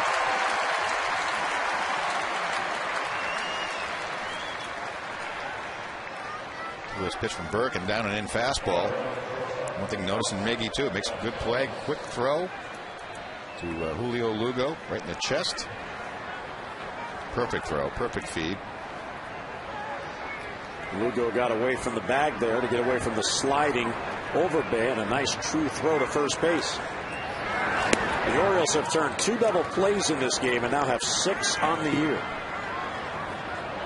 And again, those have yet to make an error on the season. There's a high pop-up. Tough play. Who's it going to be? Reimold coming in, and it falls in between Reimold and Jones. Jones picks it up and fires to second base, and sliding in safely with a double is Gonzalez. A tweener. That ball was up there a long time, but neither of the trio of Asturias, Reimold, or Jones could get to it. Well, I don't think you can loft it out there any better. All three are going full bore for it. Jones and Reimold pull off at the last second.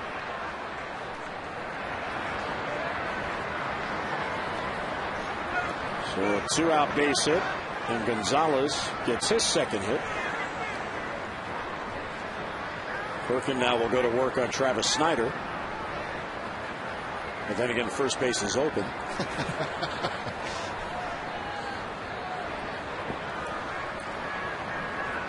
know what? You're right. This time he'll be pitched to. Last 2 at-bats he's been walked intentionally.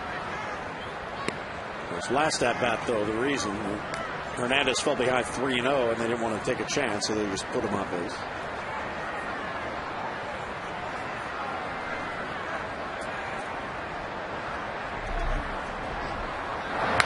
Ground ball sharply at the first. Glove there by Wigginton. The race is on, and Birkin gets there.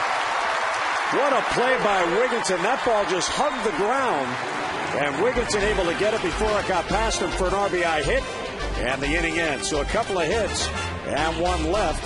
Middle of the 8th, O's coming to bat. Toronto holding on to a 2-0 lead. Nice defense to end the inning.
There's Aristoris, leads off against Dana Eveland. And there's a strike.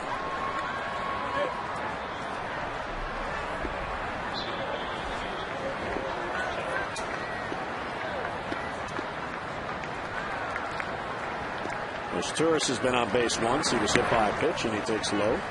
Ball and a strike. There's left-hander Scott Downs as Eddie peeks in the Blue Jays bullpen with that jib camera out there. That is a great shot. He's getting so close he can maybe hit the baseball with that camera. And one of the trends certainly the Orioles would like to change is in inning 1 through 6 this year, they've scored 15 runs. From the 6th inning on, they have only scored 2 runs. And one of those runs was yesterday in the bottom of the 8th, which at the time gave them the lead. Diving catch by the first baseman Overbay. As Torres robbed of a hit and one down. Amber. Well, Jim, David Hernandez got no run support today, and we're starting to see a glaring statistic that is not a good thing on the season. The Orioles are 8 for 44 with runners in scoring position this season, and we all know in the American League East you're not going to win games if you can't score runs. Today I asked Dave Tremblay if he's starting to be concerned about the lack of clutch hitting. He said it's way too early. He'd be more concerned if he felt like the players weren't having good at-bats, but he pointed to plays like we just saw from Cesar Torres. He said their hitting line drives. Sometimes it's just a matter of luck. He feels like they're fouling off pitches. We saw Nick Markakis have a long at-bat today. So according to Dave Tremblay, he's not concerned yet. But that statistic is very glaring right now, Jim. Yeah, no doubt about it. Puts so much pressure on the pitchers, knowing when they go to the mound that the team is struggling to get runs in. It has that same effect on the offense, too. They know when there's runners in scoring position, they want to get in, they want to chip in. It becomes a chain reaction getting on to the next player. Ground ball, base hit. Julio Lugo gets on with his second base hit. So Lugo, starting for Brian Roberts tonight, has been on base 3 times. Well, Adam Jones tonight picked up his first Gold Glove. There it is. Adam Jones, the Gold Glove winner in 2009. Pretty acrobatic play in the outfield. Never seen Brooksy get so many of those. It was quite an honor. Pretty special. Time is called as Cito Gaston was coming out of the Toronto dugout. Julio Lugo broke to second base. The time had been called by first base umpire Angel Hernandez, who saw Cito Gaston come off the field. So Scott Downs, he's a tough lefty, but he's not Dana Evelyn. He comes on, 1 out, 1 on in the 8th.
Into the 8th inning, and the Orioles have still not yet scored. It's pretty much like that line he had against the Orioles in 08. Almost identical. Left-hander Scott Downs comes on. He is the lone lefty of the Toronto bullpen. He gets some pretty good work. Fastball, pretty good breaking ball. Tough on left-handers. 34 years old on opening day. Here's Toronto's primary setup man. So even though it's a righty, Adam Jones coming up, he's brought on in the 8th inning. A couple of different stints in the DL last year for Down, but pretty effective when he's available. They're really trying to stay with the left-handed theme tonight. And pretty effective. Again, the Orioles had their troubles the last couple of years against left-handed starters for whatever reason. Again, only one left-handed bat in the Oriole lineup tonight. Tremblay putting as many right-handers as they could in there to combat that left-hander. Adam Jones now with Lugo on at first, and there's a strike.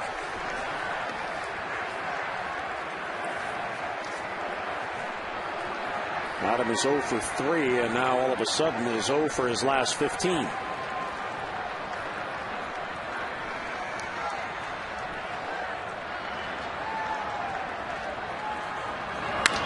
Ground ball right back to the mound. Downs throws it almost beyond Gonzalez, who recovers and gets it to first for an inning-ending double play. That throw sailed on Scott Downs, but Gonzalez not only saved the error, he was able to start the 1-6-3 double play. Well, after the ninth, 2-0 Jays.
And one more at bat.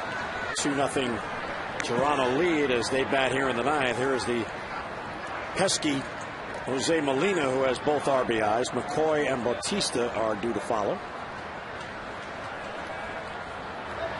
Oakland still on there. Ground ball towards the hole. Backhanded by Asturias. He plants, he throws, and scooped by Wigginton at first base. Awkwardly on the other side of the bag. Well, having Jose Molina running help, but what a play by Wigginton. Very nice play. Ball hit into the hole. Asturias has enough time to set up, plant, get himself in good position to throw. Just throws it a little bit short. Nice job of Wigginton to see him back up. Really able to make this play. Watch him shift his feet into foul territory, make the play, and actually tag the bag with his knee. Those infielders love those first basemen that can make that kind of play around first base and save those errors. Mike McCoy takes a strike. Birkin is out for his third inning of work in relief of David Hernandez, who pitched very well. 2 runs in 6 innings. The trail's 2-0. Pitch low. 1-1. Will Ullman is now up in the bullpen. This could be if Adam Lind comes up this inning.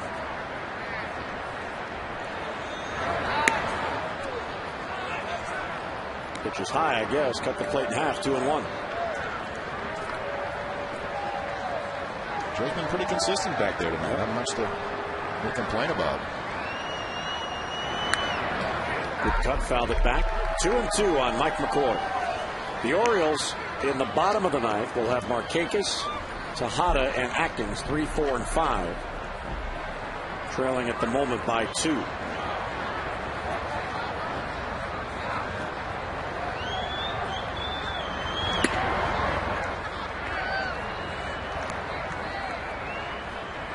Birkin misses high, and the count full. 3-2 on Mike McCoy.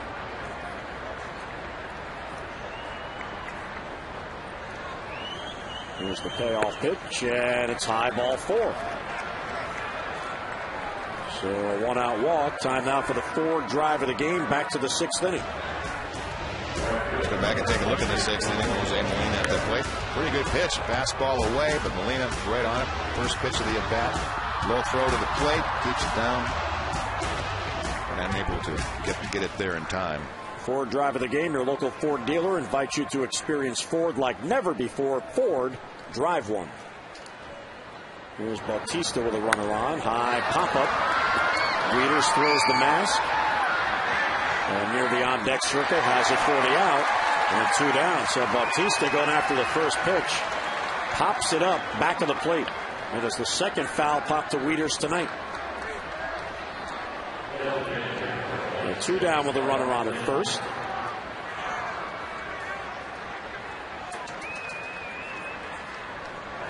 And Adam Lind coming up. Wieters out to the mound. This might be to allow Will Ullman a few extra warm-up pitches.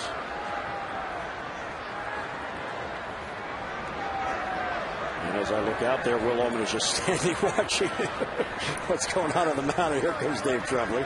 Well, I guess he's ready. So Wieters goes out to stall. Ullman was ready, and here comes Dave Tremblay. He wants the lefty against Adam Lind.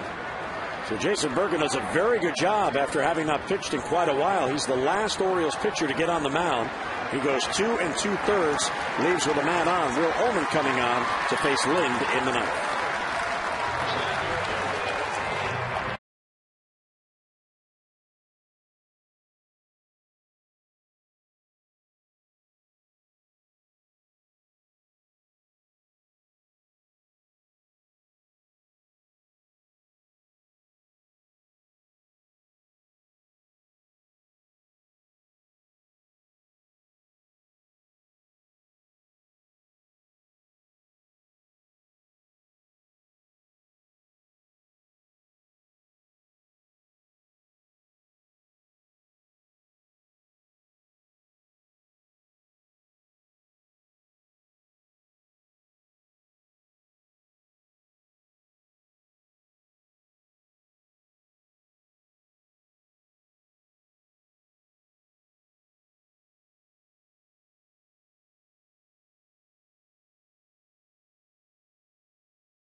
Selection of official gear, including the latest apparel, hose, memorabilia, and authentic classics for the entire family. Get your gear from the official source, the Orioles.com shop.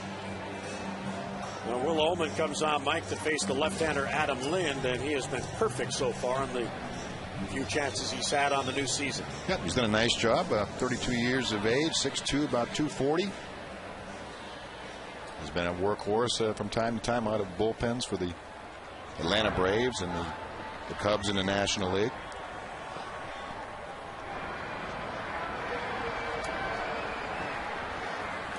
Hurts a man on at first base.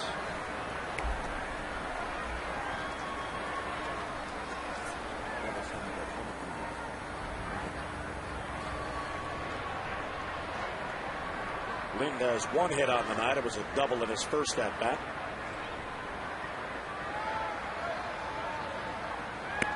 There's a strike.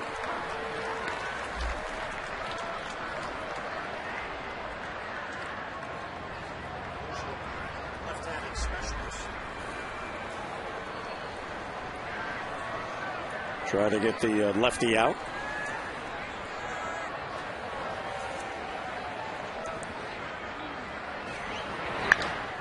Slice down the left field line a long way towards the corner, and it fades foul. Reimold couldn't get there, but it's back in the crowd. Well, in a fastball, but he's been somewhat of a journeyman, but he's had a couple of good years where made 83 appearances in the National League 1 year. Pretty good strikeouts. He was 58 innings pitched, 53 strikeouts, just 22 walks. He's ahead of Adam Lind, no balls and 2 strikes. As McCoy leads from first, held by Ty Wigginton.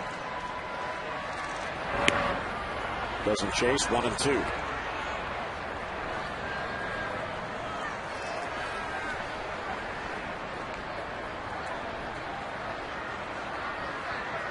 Cito Gaston has his Blue Jays off to a good start. They're trying to improve to 4-1. Tremblay will need a bottom of the ninth comeback here to pull out a win. Runner goes, pitches it to right field. Markakis is back on the ball, over his head and against the wall, and a run is going to score. Mike McCoy, who was running on the pitch, comes all the way around. A huge insurance run for the Jays and a 3-0 lead. And Adam Lind comes through against the left-hander.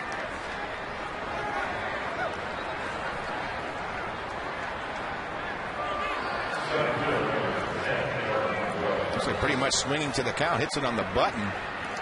Hits it hard enough to get over Nick Markakis' head, just out of his reach. Was able to score easily. First base is open and a left-hander's on deck. Vernon Wells will be walked intentionally. That run is charged to Jason Birkin, who allows 1 run in 2 2/3 innings.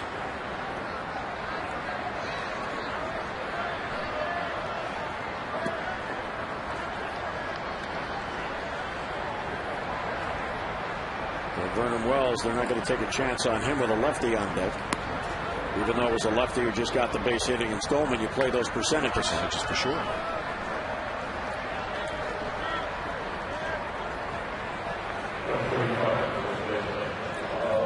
So Adam Lind out at second base with an RBI double. Vernon Wells on at first. And the Jays not done yet.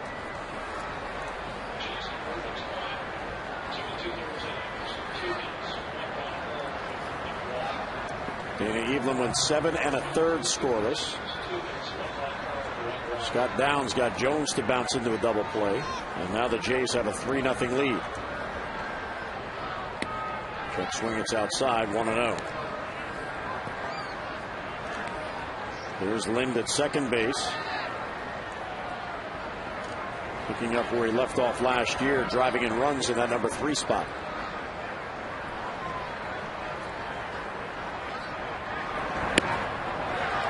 Base swings through with a ball and a strike.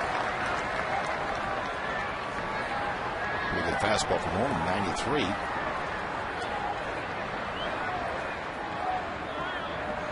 And what you were saying about Ullman, you could see why he gives himself a chance to succeed, because he's almost always around the plate. And you mentioned the few walks. There's a ball sliced to left field. There's Reimold, and he has it for the out. The inning ends with a big insurance run. Bottom of the ninth coming up. Markakis, Tejada, and Atkins, and the Birds now down by 3.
Really does. His first outing against the Orioles, 7 innings unscored upon. He's done a great job against the Orioles again tonight. Always trouble against lefties. Bottom of the ninth, Jim and Mike. All right, Tom and Rick, thanks very much. So here come the Orioles, down 3-0, and here is Jason Frazier, who has emerged as their closer. He had the day off yesterday. He was busy while the club was in Texas. He picked up a career-high 7 wins last year. Ranked in top 4 among American League relievers.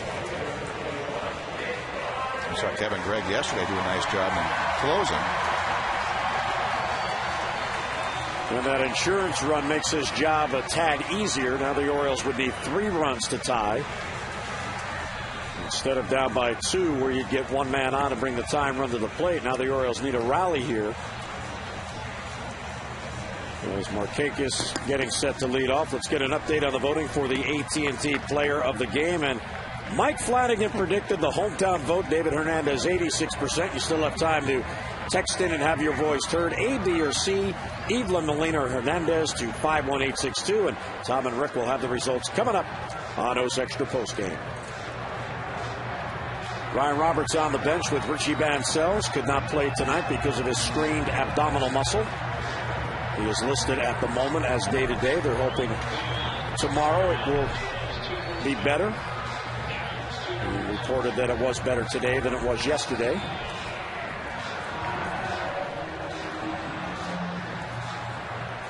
Markakis has bounced into a double play and grounded out to third.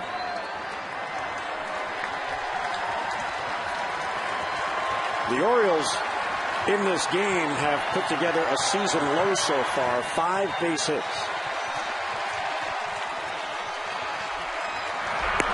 And the fastball's high, 1-0. Their season high in base hits came in the season opener last Tuesday night in Toronto, or in Tampa Bay, excuse me. They had 11 base hits in the opener, a game lost in the bottom of the ninth. Outside ball 2. Since then, they have not reached double digits in hits. They have had 6, 9, 7, and 5 tonight. Well, they hit back in the 8th, and then you have to go all the way back, really, to the infield hit by Tejada in the 4th, and before then, probably the hardest hit ball of the night by Reimold in the 2nd. 3-0. Well, Tejada got ahead. He's taking a strike, and Frazier has missed with 3 in a row. Rally caps are on at the ballpark. And there's a strike.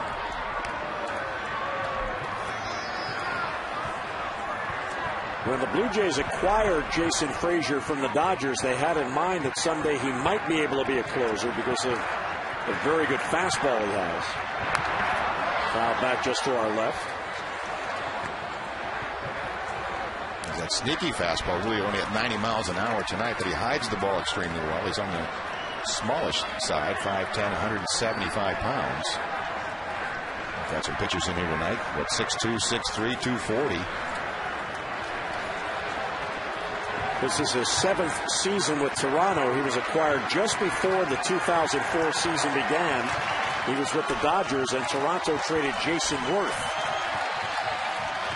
3-2 is outside, ball 4. There's a leadoff walk, so the Orioles get the inning going positively by getting a base runner. Second walk to Markakis. He led off the 4th with a walk.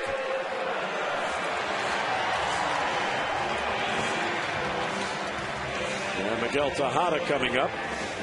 Miguel, Mike talked about it, the infield hit in the 4th inning.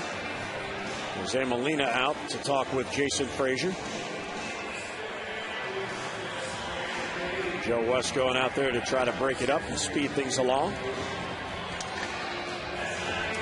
Every time tonight he's gone out to the mound, as soon as he got to the mound, the meeting broke up. He's usually 2 steps behind the catcher. I'll give you 2 steps, and that's it. Let's get back here. So what the Orioles need now is another runner on to get that tying run to the plate. Miguel's numbers against Frazier, just 3 hits. Markakis will be careful at first base. There's a strike at the knees on 1.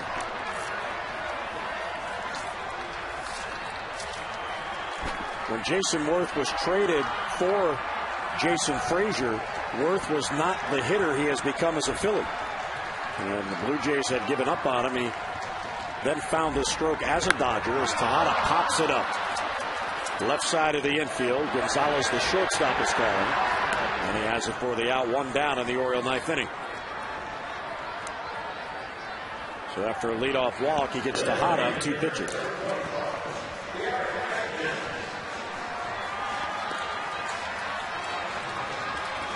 Atkins has never faced Frazier.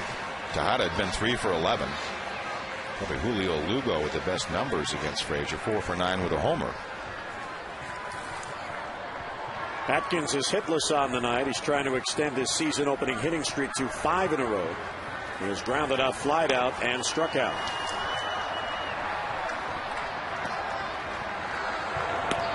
Breaking ball bends in there for a strike.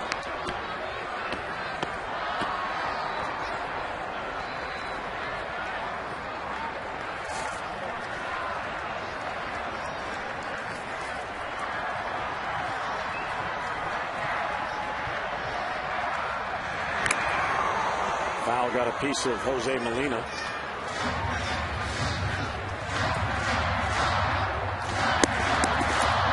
Rattled his jaw. He's smiling, but he would have preferred that not hit him in the mask. You're a catcher. You better get used to it. And 0-2 on Garrett Atkins. He's having his first quiet game as an Oriole.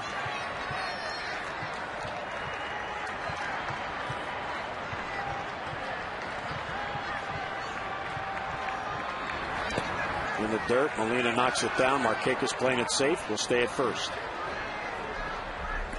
You're down by 3 with 2 outs to go. If you're going to go, you better make it. And Markakis picked up that ball that did not roll that far away from Jose Molina, who still has a rocket for an arm. Fundamentally sound is Molina. Good handler of pitches.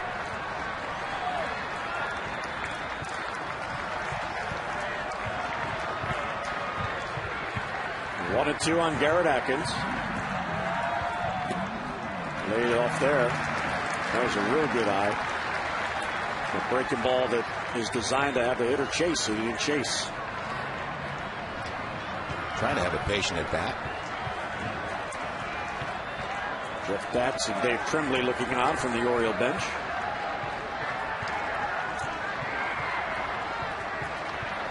From 0-2 to 2-2.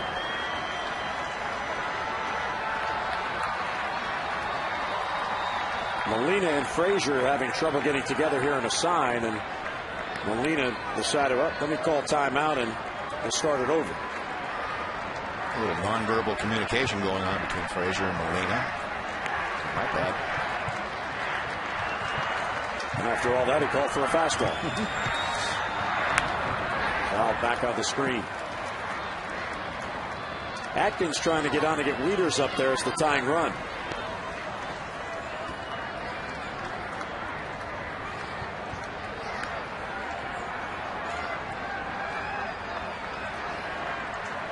Frazier trying to get Atkins, and he'd love a double play to end it. Fouled straight down at the plate.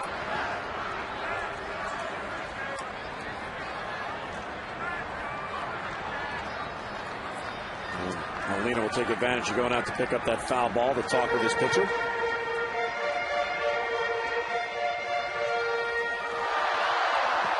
So Atkins will get another shot at Frazier.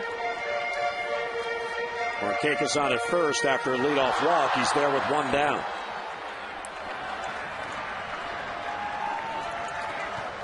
Two and 2.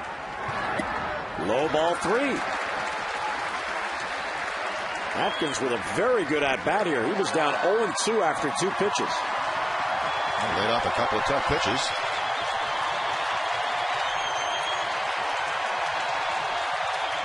Three and 2 with 1 down.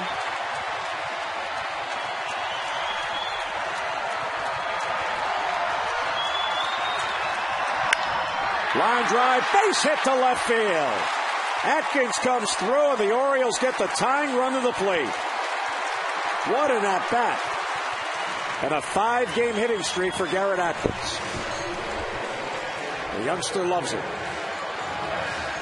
Yeah, trying to throw a strike, just have to stay away from the walk, takes his chances. Clean base hit to left.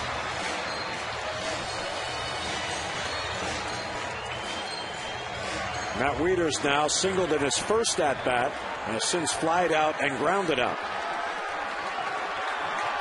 Wieters does have a home run on the year. That came in the season opener Tuesday against the Rays at the Trop.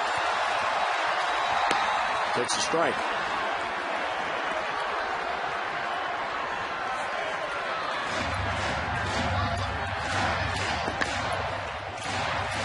Frazier began the inning by walking Markakis. He got Tejada on 2 pitches. Then after getting ahead of Atkins 0-2, couldn't put him away, and Atkins with a base hit. There's a strike, same pitch, and the same result. It's 0-2 on Wieters.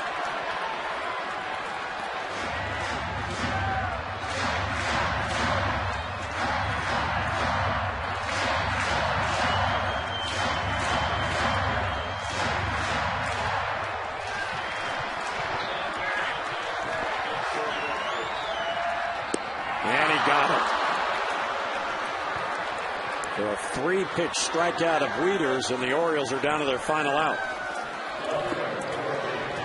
Got a pretty good split finger fastball from Bottom, falling it out. Perfect spot, 0-2, down and away in the block. Perfect pitch from Frazier. Nolan Reimold now. Reimold doubled his first at bat. He has since struck out and flied out.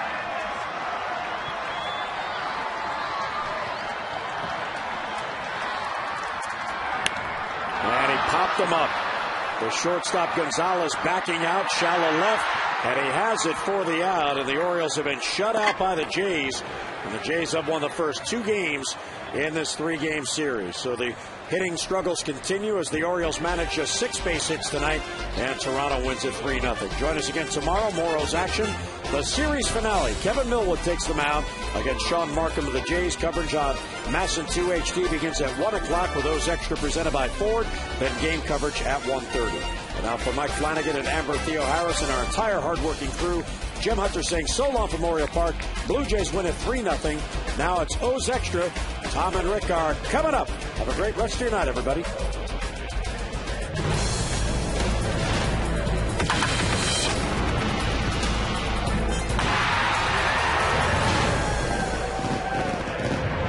Welcome to O's Extra Postgame. Tom Davis together with Rick Dempsey, brought to you by Verizon Fios after the Toronto Blue Jays just shut out the Orioles 3-0. And David Hernandez pitched 6 innings. He allowed 2 runs, making his first start in that 5th slot in the rotation. Rick, what did you think about David Hernandez's work through the 6th? I thought for his first outing of the season,